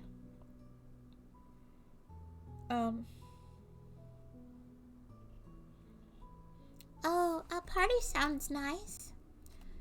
Yeah, how many times you get to drink 1,000,000 yen for free? Whoa, Meow Meow, you're gonna blow it all on booze? At least save some. Money's precious." Suddenly, the sulfuric stink and burning heat of a molten lake they'd rather have escaped as soon as possible belonged to the site of a wondrous memory. Chatting and hugging, the 3 of them laughed for the first time since Magical Daisy's passing. Noko transmitted the joy she was feeling into the others. Now we can move on to next area. Unlock area mean candy reward." "Oh, you're right. We just got 500 more candy. Woohoo!" cheered Genopsycho. "Then first," said Noko, "we should return to the mountain town." Then all their phones sounded the text alert noise. When they checked, they found the help buttons on their phones were flashing. This is an emergency summons, Pong. Everyone, please gather in the square in the wasteland, Pong." Genopsycho tapped her helmet with a fingertip, then hurriedly snatched it away. Noko assumed she had tried to scratch her head, but the helmet got in the way. "You caught us right when we were having a good time, though," Genopsycho said. "This is very urgent, Pong. You will all be teleported here in 1 minute, Pong. Thank you, and see you soon, Pong." The black and white sphere, having delivered its message, disappeared. With no one to protest against, the girls had no choice but to obey. "Well, looks like something happened," said Noko. "Let's go and see." "That furry creep shows up at the worst times," moaned Genopsycho. "I hope it's nothing bad." Meow Meow looked worried, and Genopsycho was clearly irritated. Noko's only choice was to think fun and happy thoughts. Petchka. "All right, Fall has a few corrections and announcements to make, Pong." The square was once again full of magical girls, just as it had been the other day. Some were sitting on the fountain edge, while others leaned against the walls of buildings. It was quite the spectacle, even though Petchka had already seen it once before. The atmosphere among their party had changed considerably since Fall's message around noon. It had been about a day since Petchka had first cooked for the others, and since then she'd also created 2 more meals. With her magic, she could make the fanciest dish in only 5 minutes. Making a full-course meal took no longer than heating a microwavable snack. And no matter what she made, they loved it. Nonaka Miyokata and Rionetta would praise her endlessly, each trying to outdo the other, and while Clantail's mouth stayed taciturnally shut. Her tail wagged happily from side to side. Delicious! Petchka, this is amazing, said Nanako. Exquisite flavor, Rionetta agreed. I would even accept you as my personal chef. Their change in attitude persisted even outside of mealtimes. They offered to do physical labor for her, prioritized her when distributing items, and did all sorts of other kindnesses. No one had further complaints about Petchka avoiding fights, not even Rionetta, who'd been so sarcastic about it. Meow. Just imagine if something were to happen and your hands were injured in battle. You wouldn't be able to create food anymore. That would be a loss not only for our party, but for the entire world. Rionetta laid on the praise, eyes brimming with emotion as she clasped Petchka's hands gently. Now Petchka could be confident. She wasn't useless anymore. They all needed her. The other party seemed fairly content as well, aside from one. The girl in the black nurse outfit was shaking, her face pale. She must be suffering too, Petchka thought, concerned for her, though they never exchanged words. Let's start with the corrections, Fall began. Sand filled center of the fountain, and there was a magical phone fixed there from which Fall's hologram was projected. The air in this place hung heavy with dust, of which the hologram illuminated every tiny speck. There was a difference of opinion between Fall and Fall's master regarding damage feedback, Pone. In terms of basic damage, your bodies will not be affected. Cut flesh and broken bones won't reflect on your real body. But if you happen to die, your heart will receive a significant shock, Pone. This is the unavoidable effect of a realistic experience of something as traumatic to a living creature as death, even though it's a virtual world, Pone. I hope you will please forgive us, Pone. In addition, this is a very secret game, Pone. If you talk to any outsiders about it, you will receive a punishment tantamount to in-game death. So please be careful, Pone. And that's all the additional information I have for you today, Pone. All sounds in the square disappeared, except for the wind carrying sand and dust. Everyone was staring at Fall, considering the meaning of what it had just said in silence. They were all speechless. Hello, Scronin. How are you tonight? The first to speak up was a magical girl who was covered in blue. Is this a joke? No, Fall replied. From now on, I'll only tell you the truth, Pone. If you want to survive, please work to complete the game, Pone. Even if you do perish, you can rest assured that your promised reward will be deposited into your account. Scooper. That's bullshit! What the hell are you saying? You think we'll accept that? Angry shouts flew around incessantly. Fall, emotionless as ever, took it all without flinching. This is essentially a selection test, Pone. You are being tested on whether you deserve to be magical girls, Pone. If you do, you can complete the game. If you want to survive this, work to complete the game, Pone. As long as you can finish the game, you will survive, Pone. He repeated. That is the message from Fall's master. Fall finished by informing them this was a decision from someone on high and was not up for discussion. Petchka was shivering. She wanted to run, but she had nowhere to go. The blood was draining from her head. Her legs felt weak, like she could fall over at any moment, but she didn't. The girls yelled, screamed, punched walls, and tried to grab Fall, but they only ended up swiping at air.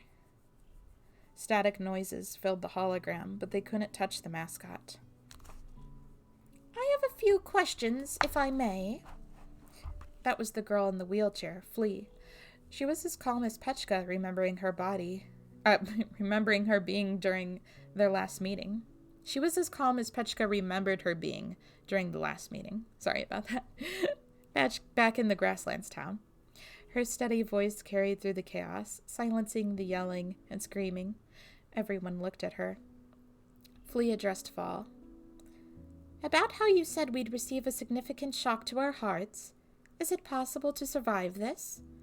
No, Pone. Certainly not as a human, and not even transformed Transforming into a magical girl would help.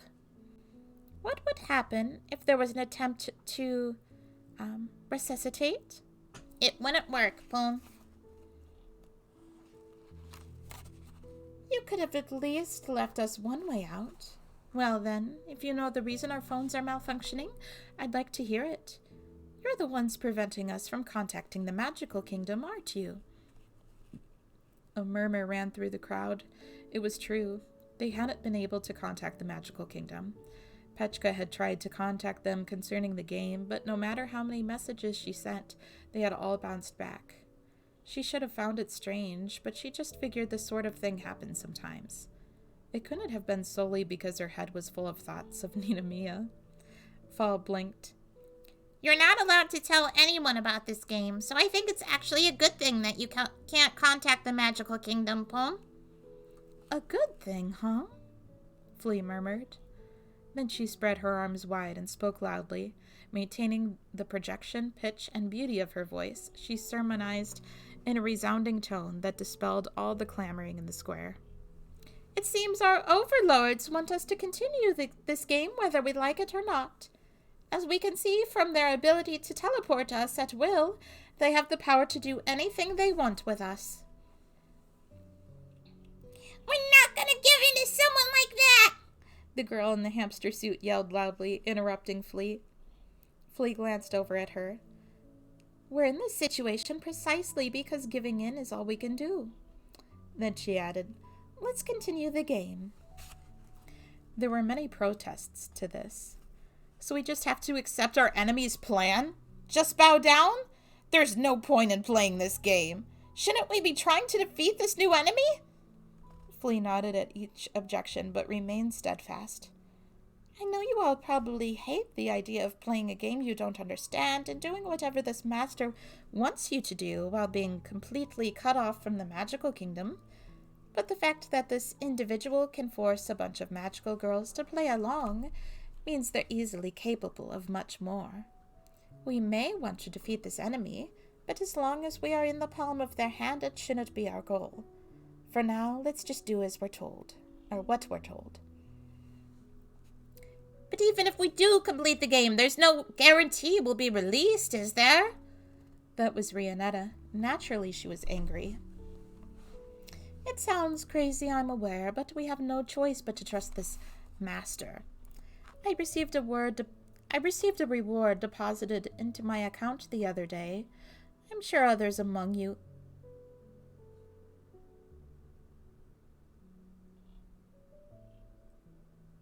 have confirmed your own deposits, so it seems they are at least intent on paying us, though it's just a conciliatory amount. I'll admit that the reward is attractive, said Rionetta. But didn't we all agree to play this game on the basis that dying would cause us no harm? Scooper's upset too by this information that we're hearing now. You just have to win the game, Scooper, then it will be okay. Yeah. You'll be okay.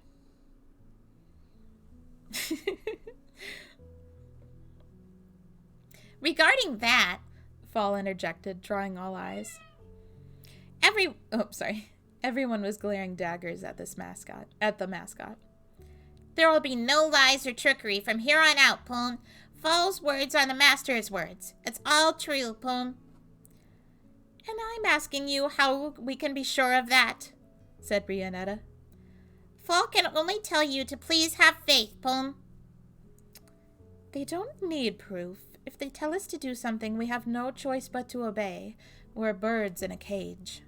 Flea's choice of words seemed almost defeatist, but Petchka couldn't detect any resignation in her voice.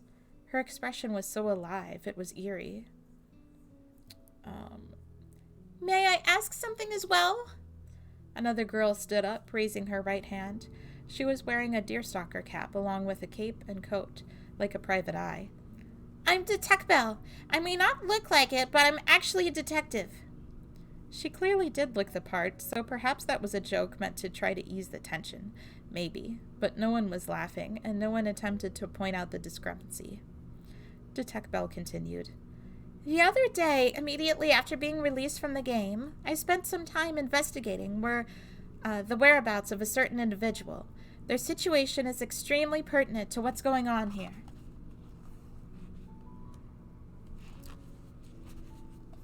Belle, you're really priming for a dramatic reveal here. Who are you talking about? The blue magical girl asked. Detective Bell closed her eyes.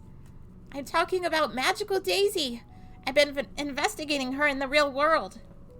Opening her eyes, she continued. Some of you may know about her.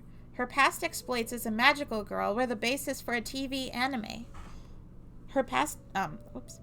So I set out to the neighborhood the anime was set in, using my magic to uncover the facts. Magical Daisy did, in fact, operate there at one time. So I investigated further, using my magic to track down her current location. I discovered her family's home, then headed to her apartment from there. The building was surrounded by police cars, an ambulance, and a crowd. I asked around, and her time of death was during the time in the game world, which was just an instant in the real world, right? Wasn't it? It was essentially that very instant. Magical Daisy was dead. This backed up Fall's statement that an in-game demise meant real-world death as well. Magical Daisy was quite famous, Detective Bell went on. Her sudden death could tip off the magical kingdom that something strange is going on. So perhaps now that they're exposed, they can't continue to hide the fact that in-game deaths will be linked to the real world as they force us to play. Detective Bell looked at Fall, who bobbed in the air. You may interpret it that way, Poon. Detective Bell nodded in satisfaction. That's all from me. She returned to her original position and sat down. The blue magical girl was clamoring. Belle, that was amazing! You really are a super detective! But Petchka had to wonder if she truly grasped the situation. Those who did all seemed disturbed. Clantail was tapping her hooves, her tail between her legs. Nonoko Miyakata's face was half angry, half crying, as she fiddled with her yin-yang ornaments. Rianetta was clearly furious.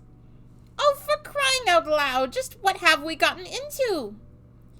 You cannot believe this, Nonoko muttered. They were all, in their own ways, reacting to the terrible news. But it all seemed so empty to Petchka. Did they really understand the gravity of the situation? They'd all probably been sort of thinking that things might turn out like this.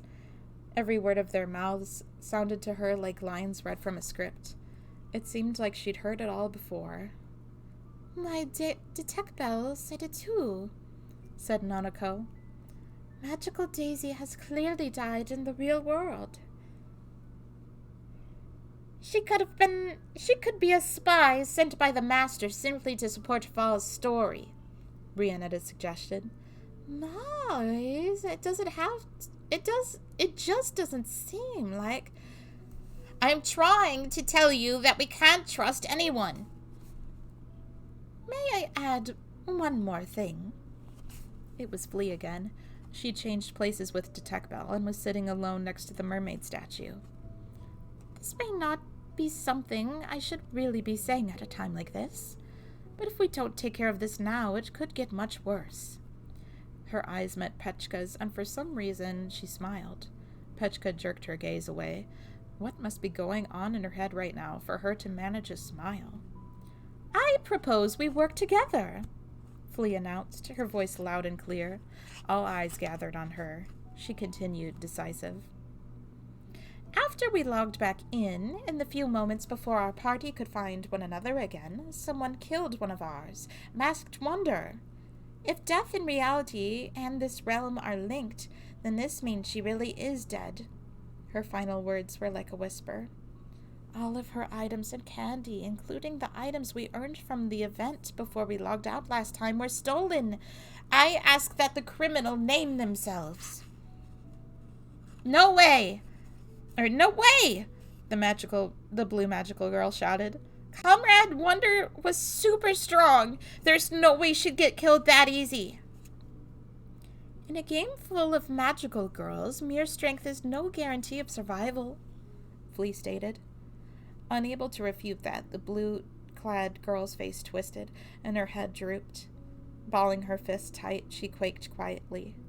Detect Bell put a hand on her shoulder and said something to her. Probably comforting her, Petchka thought. And some water.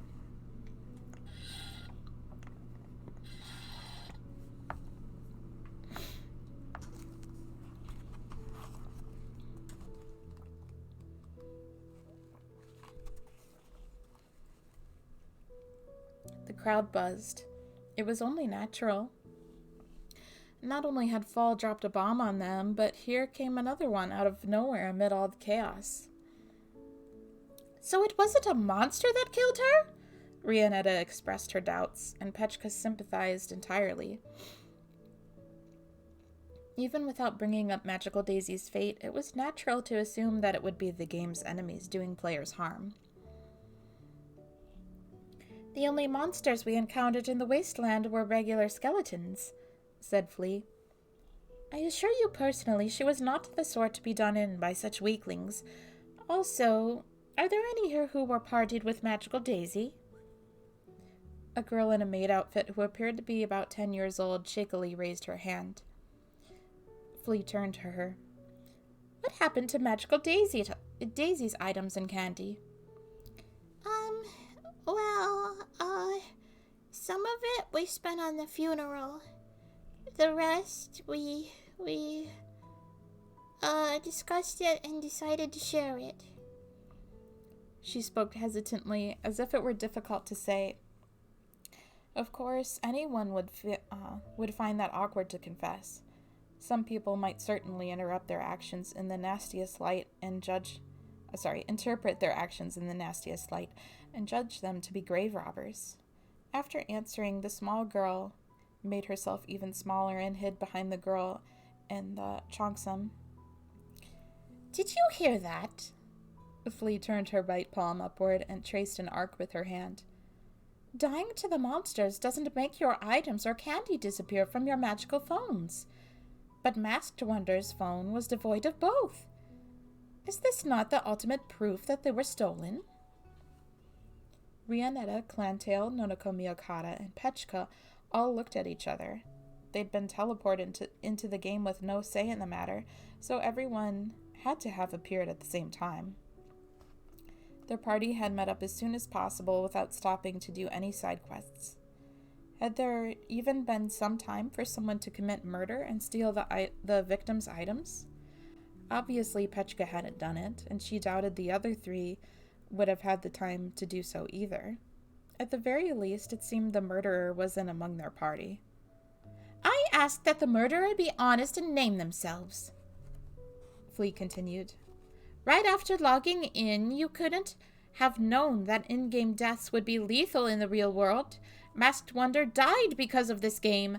I will not blame you for it. Just come forth. Nobody moved. Whispers filled the air. Flea took out her magical phone.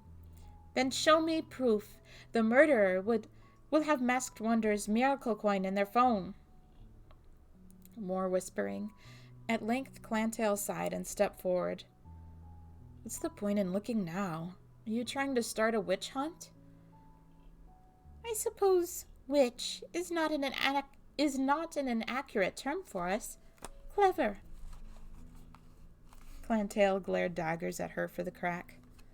Flea cleared her throat and changed the subject. It's no great concern if some magical girl, who's usually a paragon of good conduct, indulges in something naughty in a game. Like this player kill. If she names herself and comes forth, we can just call it an unfortunate episode. But I do want the miracle coin back. If no one confesses, then I have reason to worry. About what? Clantail demanded. That there may be a wolf in sheep's clothing among us.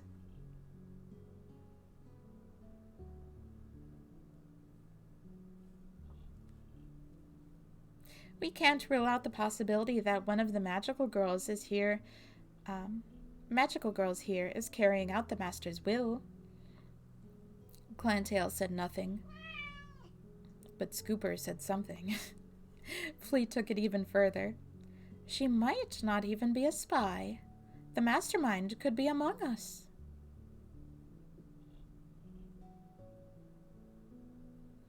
Did I get that right? She asked Fall, but the mascot said nothing. It just floated there in silence. Fall says he will only speak the truth, and now it seems he doesn't want to reply. Oh, wait, sorry. Fall often speaks of itself in third person, so we just assume that was Fall. Fall says he will only speak the truth. And now it seems he doesn't want to reply. That just makes me all the more anxious to dispel our worries. So, first of all, is anyone willing to step forth? Don't say it, don't say it. Among Us. Every one of them kept their mouths shut. Then show me your magical phones, Flea ordered. If you're just a victim, merely one of the poor magical girls forced into this game, then you should have no problem showing us your item bank. Clantail spat on the ground and glared at Flea. The flash in her eyes would have started Petchka crying instantly, but Flea met her gaze head on. Her expression relaxed. Clantail flung her phone at her, and Flea caught it with one hand. The crowd hushed as everyone watched the pairs exchange. Thank you. I appreciate this. Flea checked the phone. Nope, no problem here. No miracle coin in your bank. Just to be safe, will you check my phone as well? She handed Clantail's phone back while offering her own. Silently, Clantail took it. Nothing suspicious. She practically shoved it back into Flea's hands. Now, if everyone else would please cooperate. The only person who has to worry is the murderer. If you're innocent, you shouldn't have any reason to hesitate. A number of people complained. Why are we under investigation? And is she even telling the truth? But it seemed everyone, including Petchka, arrived at the conclusion that it was better than being suspected. They lined up to have Flea check their phones. From the moment she offered her phone until she got it back, Petchka was incredibly nervous, even though she couldn't possibly be the murderer.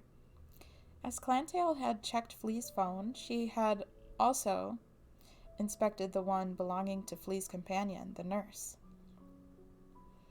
Why would someone want to check the phones of those in Masked Wonder's party, too? Petchka wondered. But then she quickly realized either the two could have snatched all of Masked Wonder's items while nonchalantly declaring they had been stolen. It chilled Petchka to realize she was thinking like this. Now that each phone had been searched, the line in front of Flea dispersed. Everyone returned to their original positions, and Flea called out to a certain corner of the square. All right, I've checked everyone but you. If you aren't the murderer, then I ask that you cooperate with us. Petchka looked out to see who it was and was startled. It was a girl in a samurai-esque outfit, a naked Japanese blade dangling from her right hand. She remembered that girl. There was no way she could forget. She was the one Petchka had encountered at the beginning of the game. She wiped out the skeletons and proceeded to nearly strangle Petchka to death.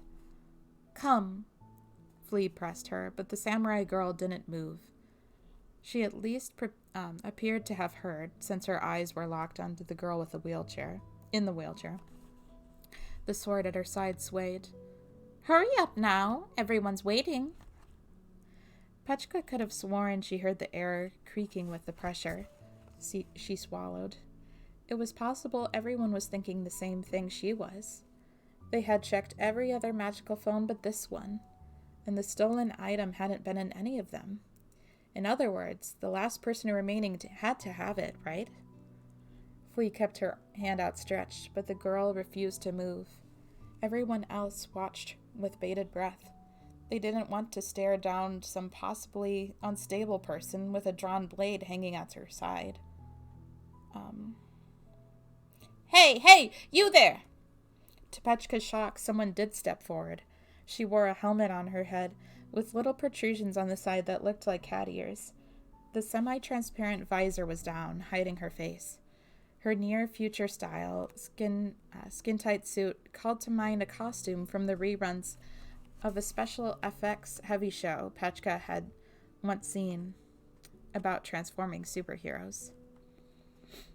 Being difficult is only going to make people more suspicious. Just accept it and show us your phone, boss.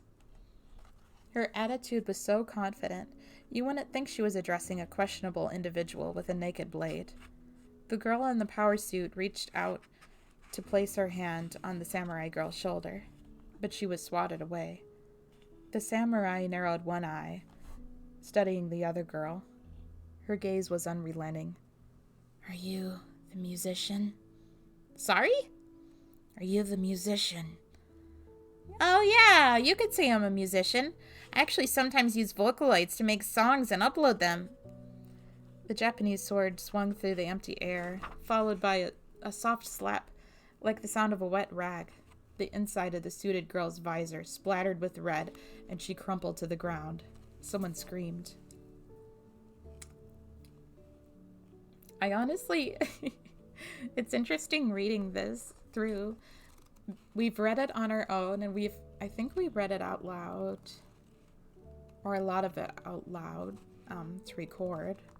But I honestly don't remember like any of the twists in this. I remember the characters and their personalities, but I don't remember like the major plot points like hardly at all. So I feel like even though I've read this before a couple times, I'm like almost experiencing it for the first time because of our poor memory. Noko. "Now calm down." Flea, her hand still outstretched, addressed the girl with the sword. Not a speck of blood stained the blade.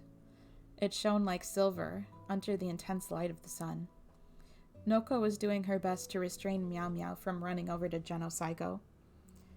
Yumanoshima hurt! We have to help her! Meow Meow cried. "Calm down. Just calm down." Now was not the time to be rash. Noko understood that Meow Meow was upset, but it was still a bad idea. The murderer would strike again if provoked. If anyone moved, someone would sure to die, and it would be the one who provoked her. Calming herself, Noko transferred her serenity to Meow Meow, but even so, she avoided looking at Genocygo. Why don't you put down that blade first? We can talk this out once you abandon the weapon. Flea was smiling like she hadn't just witnessed a death. Eventually she pressed for surrender, as simultaneously a ray of light shot down and then split in two. The dark-clad nurse flew forward, tackling Flea. A giant slice appeared in the ground where Flea had just been moments ago. Noko was a veteran. She'd seen plenty of fights between magical girls, so she had a certain amount of skill in analyzing confusing fights like this. Flea had taken the initiative, firing a ray of light from the little bird decoration on her wheelchair, and the samurai girl had cut it in half with a swing of her sword. She followed it up with a counterattack, but the dark-clad nurse at Flea's side had jumped in and saved her comrade. As Noko analyzed what had happened at this point, she was hiding in the shadow of a building. The other magical girls had also slipped behind walls and into the enemy's blind spots. Some were also striking back, while others were just trying to get away. Several large harpoons shot it through the air, but the samurai girl cut down every last one. They were sliced, split, and smacked down, vertically, horizontally, diagonally. All of them thudded to the ground before they hit their target. The girl with the katakana hadn't moved from her original position, yet she'd still managed to destroy all those spears. When giant sunflower seeds flew at her, they too were cleaved in half, and when rocks hurtled her way, they were all shattered before they fell. Her power had to be a long-range slicing attack. Genocygo, in her invincible suit, had been cut behind her visor. Her suit itself was undamaged, but the girl inside was bleeding profusely. In other words, this girl could probably cut anything within her field of vision. So since she'd been able to see Genocygo's face through the translucent covering, she must have been able to cut her face. Noko could puzzle that much out, but there was nothing she could do about it. Basically, if she stepped out of hiding, she'd be struck down. The girl behind the building with her was hugging her knees and shivering, her white hat about to fall from her head. Noko probably couldn't expect anything from her. There had to be other girls taking cover nearby, too, but Noko couldn't see them from her position. Sounds of fighting ceased from both sides, and a few minutes passed, though Noko was judging by her internal clock, so it might actually have been less. The square was silent, and nobody moved a muscle. Then came a great grinding sound like stone and concrete rubbing together. Slowly, it grew louder. Noko abruptly raised her head to see that the building protecting her was about to topple on her. Not the whole structure, though, just the top half. The 20-yard square mass had been severed at a diagonal angle, and the upper slice was sliding down toward them. Not even a magical girl could survive unscathed as crushed under that. Noko kicked the other girl out of the way, using the recoil to propel herself in the other direction. This could get her away from the falling concrete and also help the other girl escape. Probably. The upper half of the building slammed into the ground. Crash after crash assaulted her eardrums. The impact was so strong, the surrounding buildings visibly wobbled, and she couldn't keep on her feet. Both hands and feet on the ground, she looked through the billowing dirt clouds to see in them a girl shouldering a Japanese sword, standing there calmly. "Are you the musician?" The last syllable came out with a rush of air as the samurai girl raised her sword up. Noko was just over 10 yards away. Still, the assailant swung down. In one strike, a massive rock 10 feet high was sliced into two. "Huh?" said the samurai. The way had been clear before she'd raised her sword. Just bringing the blade down should have cleanly bisected Noko. But the moment the samurai girl's arm moved, something had intervened. A giant boulder had fallen between Noko and the samurai, and the stone had been sliced instead of Noko. Not on my watch! Meow Meow stood in front of Noko, a total of 8 slips of paper gripped between her fingers, and she did the same kung fu pose she did before. The two stared each other down. Meow Meow slid forward, letting out a deep breath. Across from her, the other girl slowly raised the tip of her katana skyward. I said katakana earlier, didn't I? Oh no. I kept accidentally saying that last time. The moment Samurai Girl brought down her blade, a talisman flew. It disappeared with a small explosion, leaving behind a large boulder that fell into 2 pieces, atop the rubble already strewn on the ground. Meow Meow threw seal after seal, each branded with an @ mark. They all exploded, transforming into boulders. The samurai girl let out a strange cry, drawing her wakizashi short sword with her left hand. Supporting it in a light grip using only her index and middle fingers and thumb, she twirled both blades so fast it was difficult for the eye to follow. Slicing, splitting, and smashing, the samurai girl carved every single rock into dust. Motes of broken stone flew through the air, and the fine shavings forming a white mist that obscured everything in sight.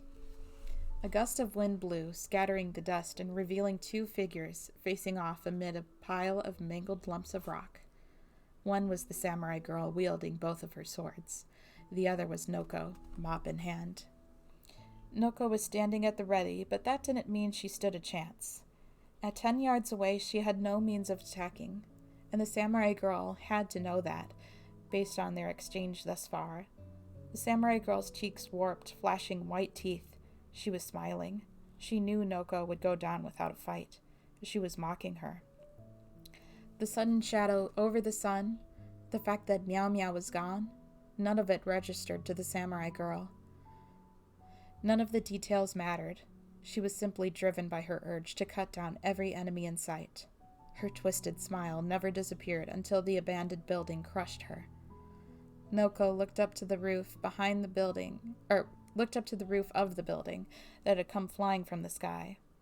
There stood Meow Meow, her face distorted with tears, in perfect opposition to the expression of the samurai girl, which had lasted until her demise. If Meow Meow hadn't been there, Noko would have died. Meow Meow had protected her with those boulders. She'd scattered her talismans, summoning barrier after barrier, all the while scaling a nearby building and leaping off the roof to summon one of the dilapidated office buildings from the wasteland. That had saved Noko's life. She wanted to thank her protector, but the sobbing Meow Meow wasn't in the right state for that. This reminded Noko that Genopsycho had been hurt. Noko looked to where she'd collapsed after being cut down, but she was gone. Nothing but her magical phone lay there. Master side, number 3. So, how'd it go? Oh, it was just awful, Poom. Everyone was crying and screaming. They tried to kill Fall, Poom. Could have been turned to giblets and mincemeat if Fall hadn't been a hologram, Poom. I see. The girl's cheeks relaxed into a slight smile. Putting her left index finger to the frame of her glasses, she adjusted their position. Still, they've somewhat accepted it, right? I think they must have known things might turn out like this, but they participated in the game anyway. No one refused, no one dragged their heels. They were just sucked into the game and accepted it. She seemed ready to make a long-winded speech, but Fall cut her off with a cough. The girl blinked twice, then looked at Fall. What? Fall has a suggestion, Plum. Well, go on.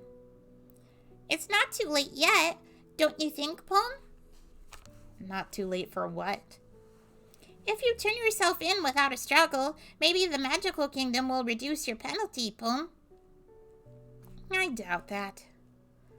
If you turn yourself in, at least they won't execute you, Plum. My life isn't important.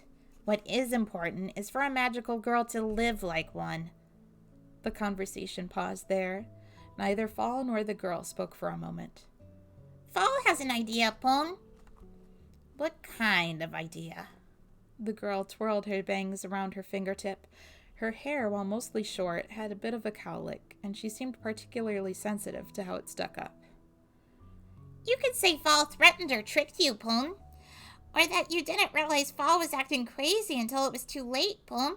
Just blame it on Fall, Plum. And then? You turn us in declaring that Fall was the criminal. Tell the magical kingdom that your sidekick decided to round up a bunch of magical girls and make them fight to the death, Plum. Hey. The girl turned a half circle in her revolving chair to face Fall.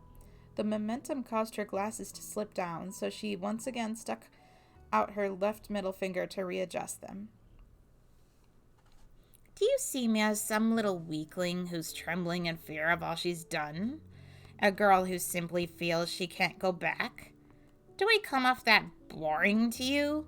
If your expression of me is that I'm the kind of person who'll be glad to hear, I'll take all the blame so you go beg forgiveness. That's worse than disgusting. The lowest of the low. You could still... shut your mouth. The girl let go of her bangs, then immediately spun back to her original position. Don't you throw cold water on my moral code, sidekick. Only real magical girls should be doing what we do. What's so wrong with that? Nothing. If you're going to tell me that the unworthy can be magical girls too, then the system, the tests, the magical kingdom, and everything else are to blame for that. And in particular, the one with the most to blame shoulder. The one with the most blame to shoulder is her. So perhaps the second most would be the children, right? The girl smiled at Fall. I will follow my master's teachings. That's the right way to be a magical girl. Need some more water.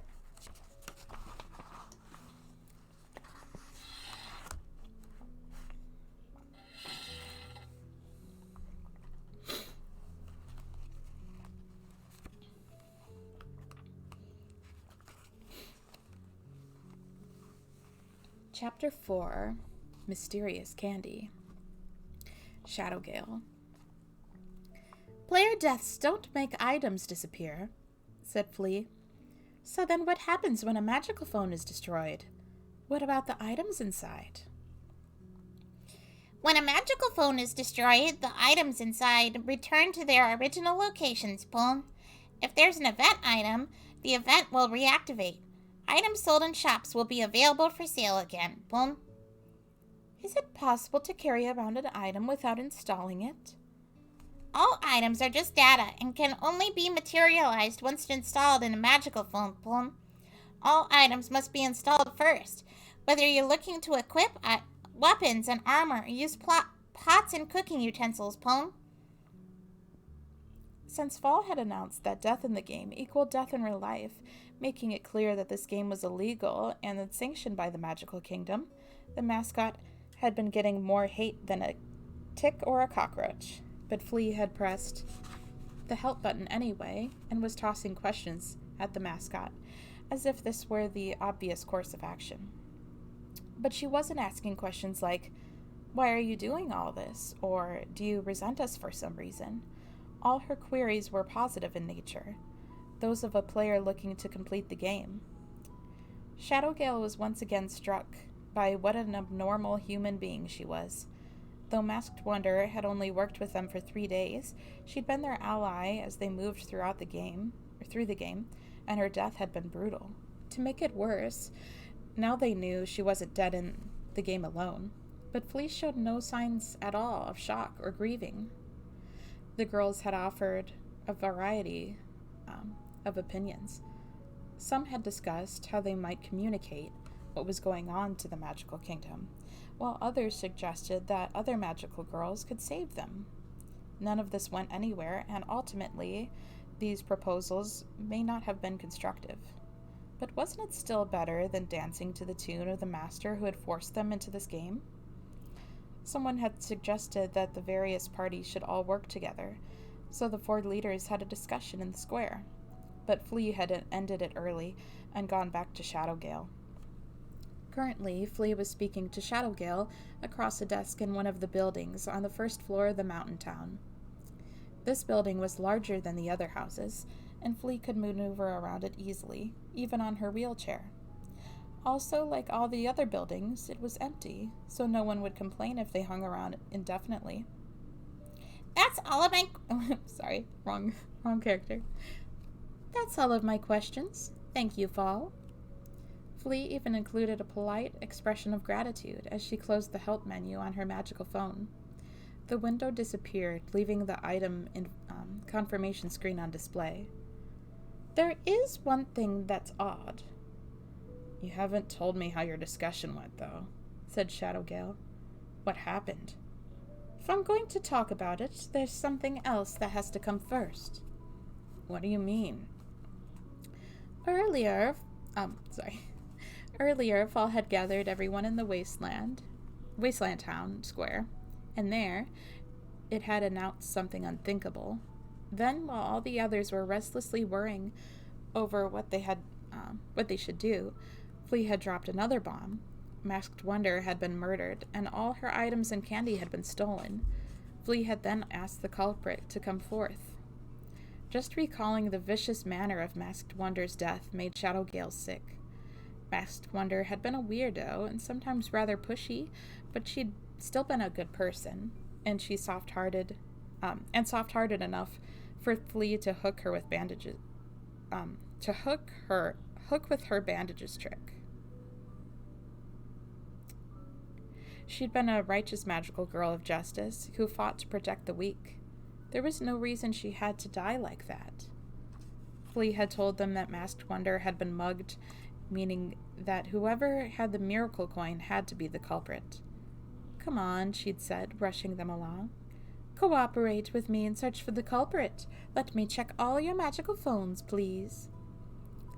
But then they'd gotten stuck on the last girl. The samurai girl had refused to show her phone, and when the suited girl had criticized her for that, the samurai had cut her up. The samurai must not have killed her. The victim had disappeared afterward. The 2 girls from her party were apparently looking for her, but no one had called to inform them of her location, or say that they found the body anywhere. The samurai had rampaged as violently as a typhoon, cutting everything in sight. She sliced and sliced and sliced to kill, even cleaving a building in 2. Flea would have died if Shadowgale hadn't saved her. Flea must have taken it for granted that her companion would do so, as she didn't voice a single word of gratitude. Maybe Shadowgale should have kicked her to safety instead, if that would have worked. Ultimately, the ruined building became the villain's tombstone. The samurai had been fighting with the girl in the Chinese dress, and then, right when she was about to kill the maid in front of her, a building sundered by the samurai herself had dropped on her from above to crush her. It was horrifying to know that there were so many magical girls in the world who could pull off such terrifying stunts. The Chinese-style girl had then sealed the destroyed edifice away once more inside one of her talismans. Left in the center of the earthen pit was the samurai girl. Shadowgale didn't really want to recall what she'd looked like exactly. Her magical phone had been completely unusable, the protective case broken and the LCD screen shattered, so they hadn't been able to check and see if the stolen items were on it.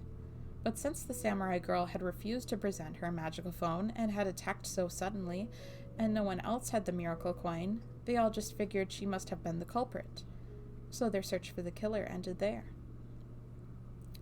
After that, they all offered their opinions on what to do next and prepared for the party leaders to have a discussion.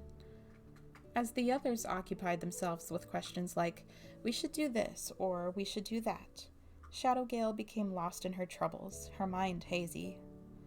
How could all of them be so quick to get over this? 3 people had died, and furthermore, they were being forced to play this game with their lives on the line. Far more of them should have been crying and wailing and losing their minds.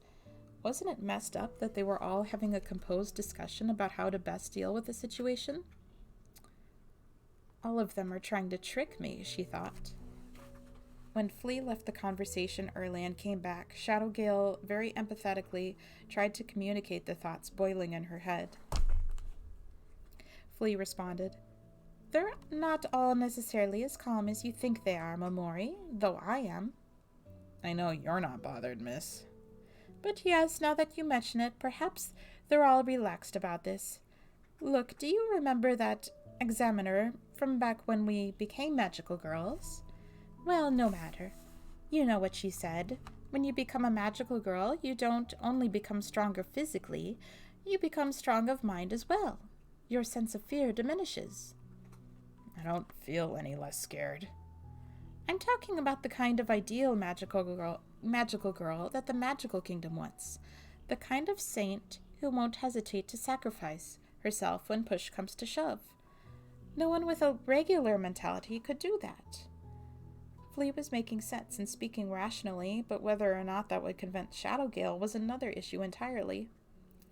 "There's an app being sold at the shop in this town called the Item Encyclopedia. It's the item version of the Monster Encyclopedia that was sold at the Grassland shop." Flea handed Shadowgale her phone as if to say, "Go on, take a look." Displayed there was a long list of names. These are the names of all the items. You can see a graphic too, if you click on them. When you see the question marks, rather than an item name, it means no one has acquired this item yet.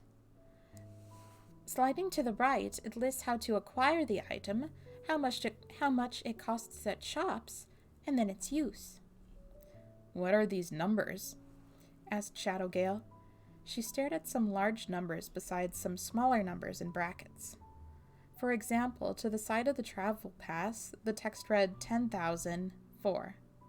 That's 10,000 with 4 in parentheses next to 10,000. Its meaning was indecipherable from a glance. "Good on you to have noticed that. That's important. The larger number is the upper limit for that item. The smaller one indicates how many are presently circulating in the game. With that in mind, look at this." Flea's finger pointed to where the miracle coin was listed. Her finger moved to the right, then stopped at the spot where the upper limit figure and the amount in circulation were listed. There it read 1-1. "So what is that? Huh?" Shadowgale tilted her head confused. "The number in circulation is 1 of 1? That's strange. That's right. Strange, isn't it? Flea's voice held a note of enthusiasm. From the look on her face, she seemed to be enjoying herself. When a magical phone is broken, the items within return to their original source. Any event items in there will cause the event to reactivate. That's what Fall said. If that hooligan swinging around that katana had stolen Masked Wonder's items, then when her phone was crushed by the building, the number of miracle coins in circulation would have turned to 0, and the event would have activated again. Maybe she was just carrying it around and never installed it in her phone, suggested Shadowgale. Or she hid it somewhere. That can't be done. You can't materialize an item without installing it first. I've already confirmed that fact with Fall. How do you know Fall isn't just lying again? Fall won't lie. He said that he'll only tell the truth from now on. How can you trust such a chronic liar? Listen. The enthusiasm in Flea's voice was heating up. Her hands had been resting on the wheels of her wheelchair, but at some point she had been gripping the rims tight. The rubber warped, and with nowhere to go, the air within bulged out like it was about to pop. I'm no ace detective like Detect Bell. When I seek out a culprit, I don't gather evidence or tear down alibis. Though I do make inquiries, at least. What are you trying to say here? Fall is missing many things useful to judging his character. Vocal timbre, physical appearance, clothing, gesture, body odor, tone of voice, as well as the volume of secretions such as saliva and sweat. But really, even without such things, it's simple enough to get a grasp of his character. He resents his master. He's dissatisfied with this game, and he's on the player's side. Weren't you just saying you're not an ace detective? I'm not saying that when searching for a culprit, I pick them out based on their character. I don't need evidence or alibis, because if I believe they're the culprit, they most certainly are.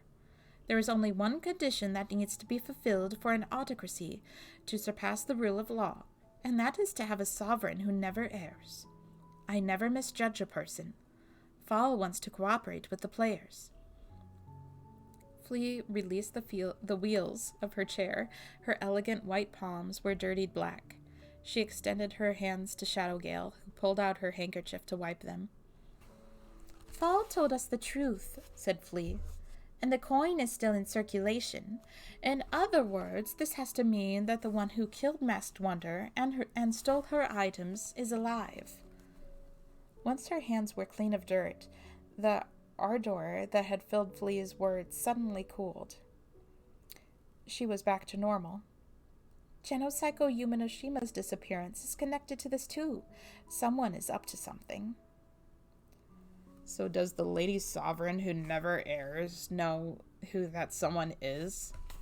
Shadowgale had meant to say that sarcastically, but Flea's expression was unconcerned as she shrugged.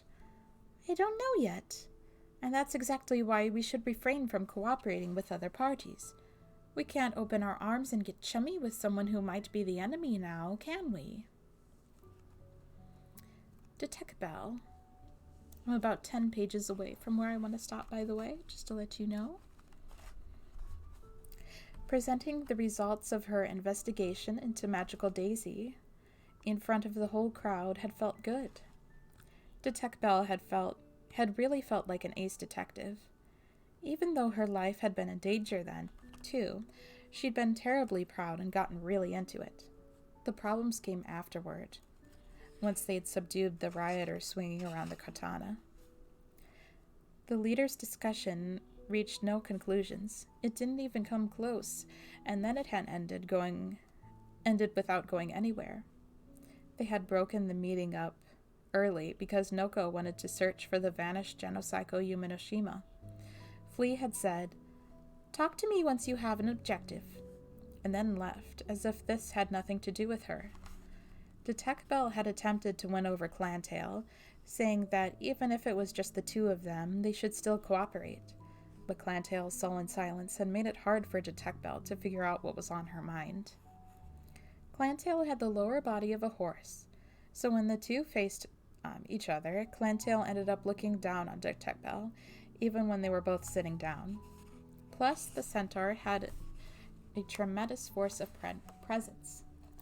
Calantale did basically give her a nod at the end, so maybe that meant Detect Bell had gotten her understanding. But since they never decided on anything concrete, that understanding was pointless. Disappointed and exhausted, Detect Bell returned to the shop in the wasteland town where her party was, and where another draining, disheartened incident awaited. She was there! For serious! Lapis Lazuli was freaking out. Her shoulder-length black hair and kind, pale brown eyes made her look like a reserved sort of person, but she was always noisy. Stopping in real quick to say hi, but we haven't heard the beginning of this stuff, so hi, but also bye. Thank you for stopping in, Eel. Meow. Who was here? Asked Detect Bell. Genocycle Yumenoshima, said Melville. She, by contrast, was loud only in looks. Her hairstyle, the quintessence of loud with curled orange locks, dotted with purple flowers, contrasted with a person herself, who was quite quiet and spoke falteringly. Genocycle Yumenoshima, the lass who fell in the wasteland town. She was watching us from round yon corner. Melville pointed behind a building. No way! I mean, Genocycle Yumenoshima was... Detect Bill had been about to say, killed in the wasteland town, but her lips snapped shut there. Noko and Meow Meow were still searching for her, since it was basically unknown whether she was alive or dead. Detect Bell figured that someone had hidden the body. But since some people still believed that Genocycle was alive and were looking for her, Detect Bell hesitated to voice her opinion that there was no way a dead person was going to show up. She had a real bad stab wound in her face, going through her cheek, into her mouth, and right to the end of her jaw. That was probably where she got cut, said Lazaline, and Melville nodded. But that wound was stitched up like Frankenstein, Lazaline cried with a ghoulish expression, and Melville nodded. So then what happened? Asked Detect Bell. Did you call out to her? Did she say anything to you? Well, she wouldn't have been able to talk anyway. Even her mouth was sewn shut. We were so busy screaming and freaking out, I couldn't even begin to try talking to her. It would have been just Lazaline and Chernamouse freaking out. It was difficult to imagine Melville screaming and causing a fuss. Anyway, where's Cherna? Detect Bell said. Genocycle scampered off somewhere, so Cherna's chasing her down, Lazaline explained. Once Cherna brings her back, you'll know we've been telling the truth. I'm not accusing you of lying. Aren't you? I can almost smell the skepticism rolling off you. They wouldn't lie, but they might have misunderstood what they saw.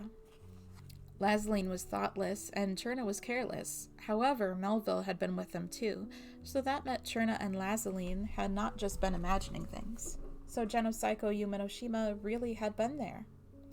The stitches meant either she'd sewn herself up or someone else had. Why would she have done that rather than use recovery medicine? It also didn't make sense that she was going off on her own without letting the others in her party know she was safe. There was no reason for her to do that. Detect Bell turned her gaze from Lazaline, who was grabbing her collar and leaning into her, and instead turned to Melville. The orange-haired girl nodded and, with a jerk of her jaw, indicated just past the shop. She returned. A creature leaped out from between the two buildings, running on all fours. Right before it was about to collide with Melville, it braked suddenly to a stop. It had led to a track on the ground in its wake, and clouds of dust whirled into the air. Ignoring the coughs from Detect Bell and Lapis Lazaline, the figure, Chernamouse, lifted her right arm to report. She wasn't there! Who wasn't there? Asked Detect Bell. You mean Genocycle? She just wasn't there! You'd be amazed! Cherna figures she's gotta be super fast, and what she was really amazing was she had no smell at all. Maybe you guys were all just imagining things.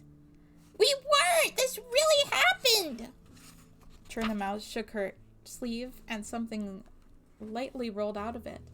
There were pockets inside her sleeves, and she typically stored giant sunflower seeds in there. Melville, Lazaline, and Detectbill all looked at each other.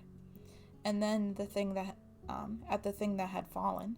It was a rock wrapped in a crumpled piece of paper. As the parcel traveled across the ground, the paper unfolded, and they saw inside. Written on the paper, in a script that resembled an earthworm wriggling around, was a message: "Watch out for the traitor." What's it say? Trina asked, unperturbed, but nobody replied. Melville kicked the rock. Now, without its weight, the paper was caught in a gust of wind and flew away. Ah, it's flying away! Trina Mouse cried, running after it. And your meeting? Melville asked Detectbill. Oh yeah, we're decided that we're all going to cooperate. Nay, I shan't. Melville's eyes never left the rock at their feet. Some blackguard is scheming, and we've no inkling who. Could one in ye in his party. 'Tis chancy it is, and we can I proceed hence. But if we're all split up at a time like this, I'd prefer to this, Melville said, brooking no argument. Detectbill couldn't say anything to that. Noko walked around visiting people, but she didn't find Genopsycho. Detectbill's party claimed to have seen her, but she had to be alive. But Genopsycho never showed herself to Noko or Meow Meow. Noko activated the map application, figuring perhaps she could use it in her hunt for Genopsycho. But the location displayed there was the same as Meow Meow's. It seemed the map didn't display where the person's position was, but rather her magical phones. It was entirely useless. If she's alive, she could at least come see us, Noko thought, but she never voiced that. Meow Meow had hardly said a word since that battle in Town Square, and Noko kept finding her zoning out and staring off into the distance. Noko tried it as hard as she could to transmit fun and happy feelings to her, but she didn't know if it was really working. They had been forced into this life and death game. They didn't know where Genopsycho was, and at the end of her battle with that samurai girl, Meow Meow had killed her. Even if that girl had been a murderer and a thief, Noko figured this had to be weighing down on Meow Meow along with everything else. Noko couldn't say, Genopsycho could at least come see us, or I never knew you were that strong, Meow Meow, or let's all work together to make it out of this alive. Any of that would dredge up painful memories, and remembering them would just make her even more depressed. Not magical girl anymore, Meow Meow said suddenly during their meal that day. Noko was startled. They were sitting facing each other and digesting a lifeless meal of preserved rations. Meow Meow was silent, and so was Noko, and their wordless act held no more meaning than reducing their hunger meters. But Meow Meow had suddenly spoken, breaking that silence. Noko felt like it had been a very long time since she'd last heard the other girl's voice. What do you mean, not magical girl anymore? Asked Noko. I mean just what I say. Retired as magical girl. Who's retired? Me. Huh? You retired from being a magical girl, Meow Meow? But you were made to participate in the game anyway? That what happened. Noko was about to comfort her, but then she hesitated. It didn't seem like Meow Meow had brought this up because of a desire for sympathy, and neither did it seem like just complaining. It was all words coming from her mouth intermittently. Her face still had this dazed look.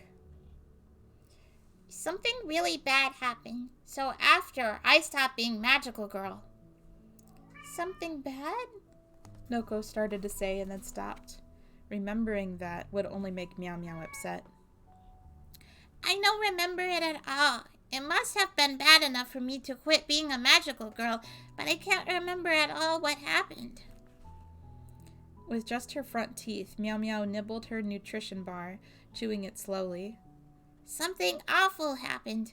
I quit being a magical girl, but then I participated in this game like it was totally natural.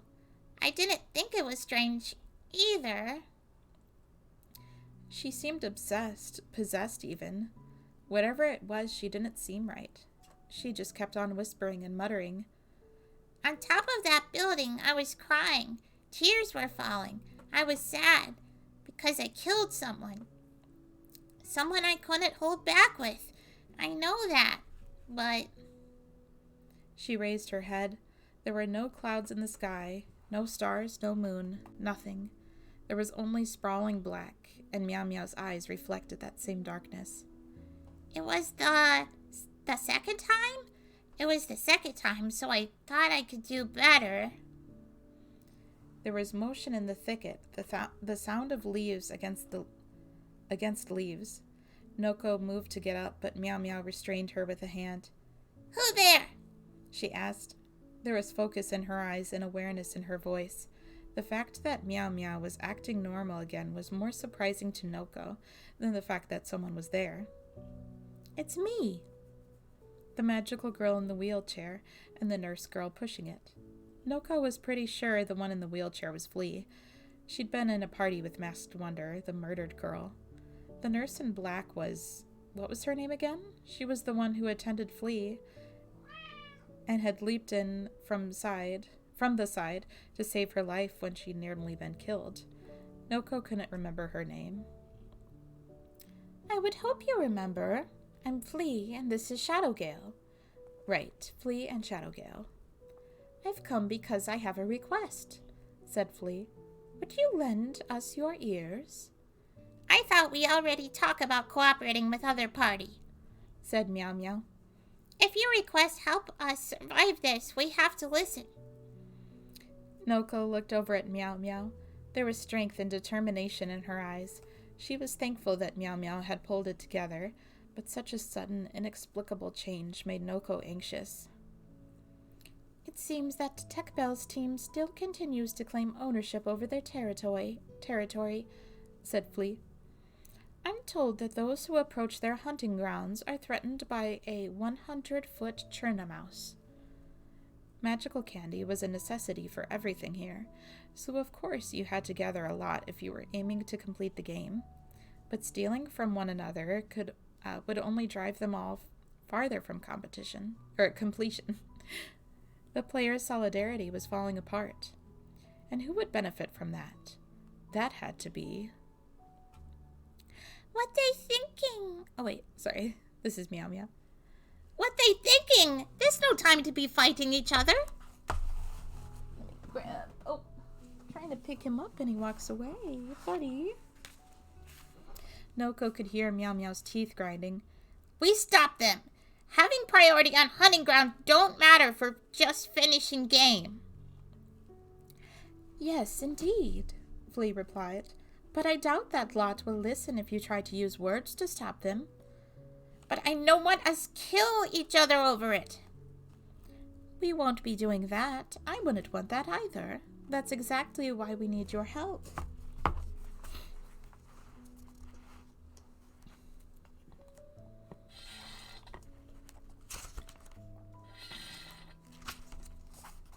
Shadowgale. The newest unlocked region was now the city area. But despite its title, it was of course not the kind of city you'd see people living in now.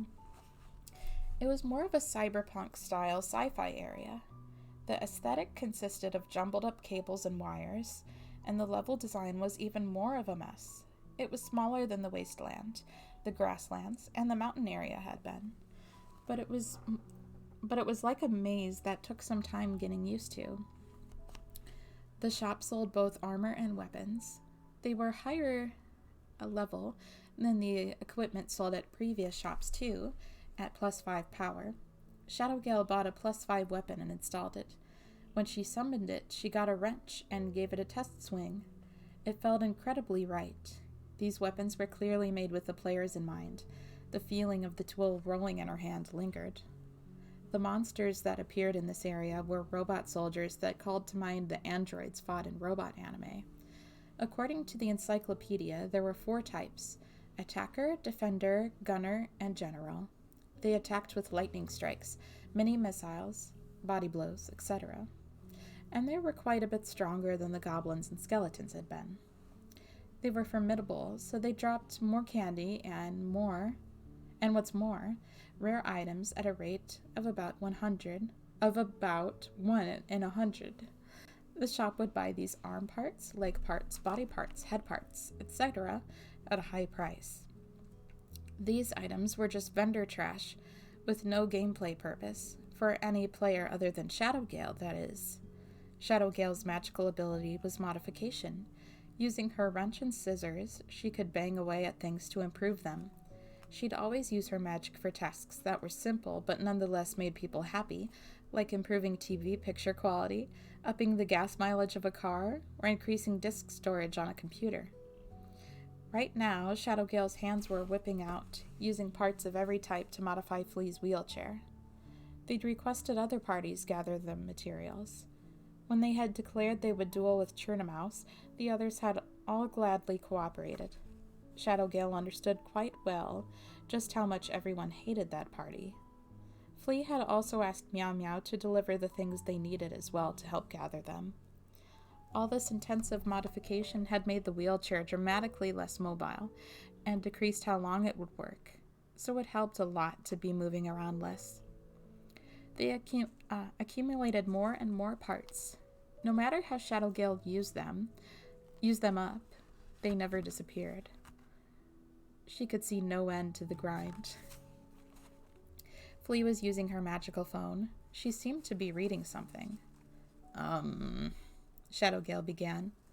What is it, Momori? How long should I keep doing this? Until it's satisfactory, Flea answered. Who was Shadowgale supposed to satisfy, and how? She got the feeling that asking those questions wouldn't get her any answers. Could I ask one thing? What is it? While working on this, I've been thinking about a lot of things. That's some pretty impressive multitasking for you. I've been thinking about who killed Masked Wonder. Oh? I think it could be Meow Meow. Shadowgale thought it was a pretty outrageous thing to have said, but contrary to her expectations, Flea just kept fiddling with her phone with no apparent concern. Shadowgale sullenly went back to her task. She continued on with that for a few more minutes until Flea broke the silence. Momori, when you suspect someone, you feel a need to have some sort of basis for your suspicions, don't you? You're a different sort from me. Most human beings were a different sort from Flea. It took talent to become that arrogant. Yes, more or less, Shadowgale replied. Tell me your reasoning for why you believe Meow Meow to be the culprit. I'll listen. When she fought the samurai in the square, she attacked by summoning boulders. Oh yes, seems quite the convenient magic to have, Flea remarked. Meow Meow had pulled rocks and buildings from those slips of paper, and then afterward she'd sucked that building she'd summoned right back into the paper too. Both of the things she used to fight have been everywhere in this game so far. It seemed Meow Meow's power was to seal things inside her talismans. Shadowgale continued. And Masked Wonder's head was crushed by a boulder, right? That's your basis? Because Meow Meow was using boulders? That's all? Of course that's not all. It's ultimately just one of many elements that make her suspicious. Oh? So then what's the main reason you suspect her? The coin. Shadowgale spun the wrench and cut with the shears. Her power of modification wasn't based on any reason or principle, so she really didn't understand the point of each of her individual actions as she worked. Meow Meow put that massive slice of building inside her talisman, Shadowgale explained. If she can pull off something that extreme, and she might have an even higher level technique for storing data itself inside her talismans without going through the magical phone. She may be capable of carrying the coin around with her without installing it. Magical Girl's power ignored rules and principles. It was just like how Shadow Gale could use the robot soldier's rare drops for a purpose other than sale. If the culprit is someone else, I don't know how they would be carrying the coin around without a magical phone. So to summarize, that's why I think she might be the culprit. Shadow Gale finished off her explanation like an elementary school would close an essay. When she glanced toward Flea, the other girl's eyes had not left her phone. Your deductions aren't bad. Right? Perhaps I've misjudged you. Exactly what kind of person had Conway thought her to be? All right, and that is where I was planning on stopping for tonight.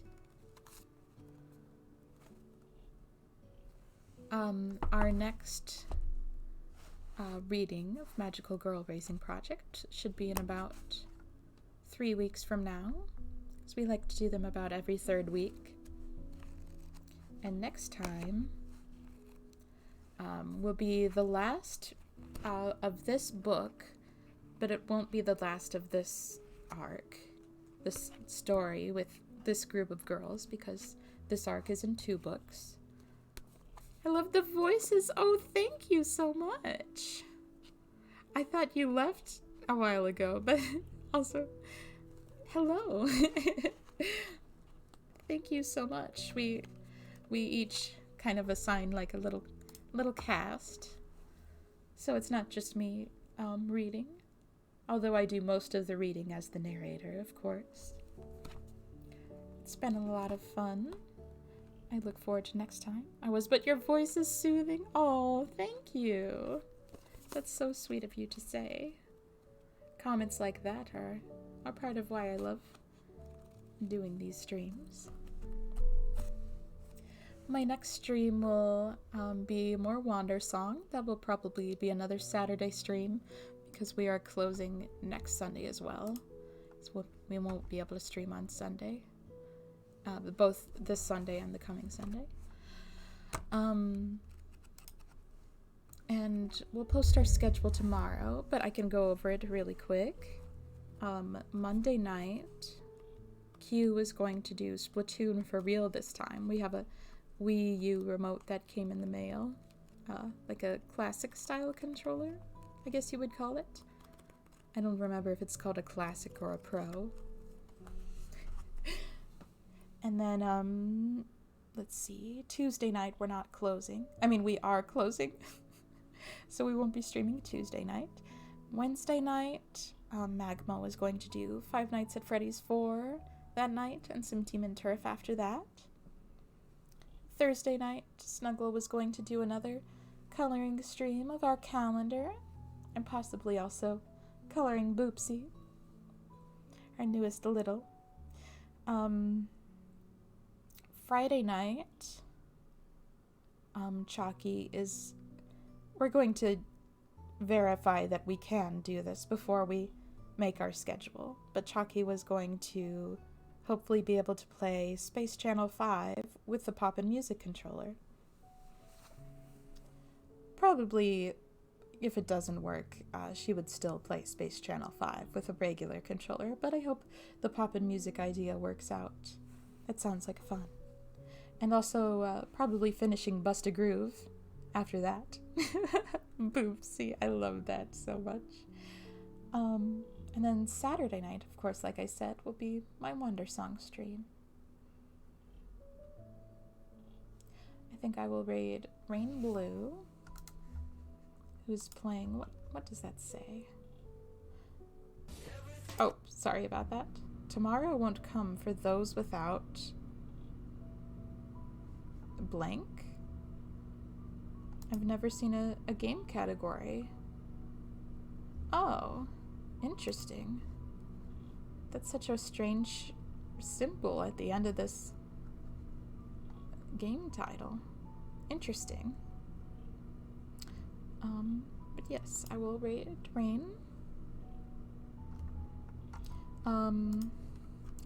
I greatly appreciate the amount of support I've had tonight. I can't believe how many viewers we're getting lately. It's kind of incredible.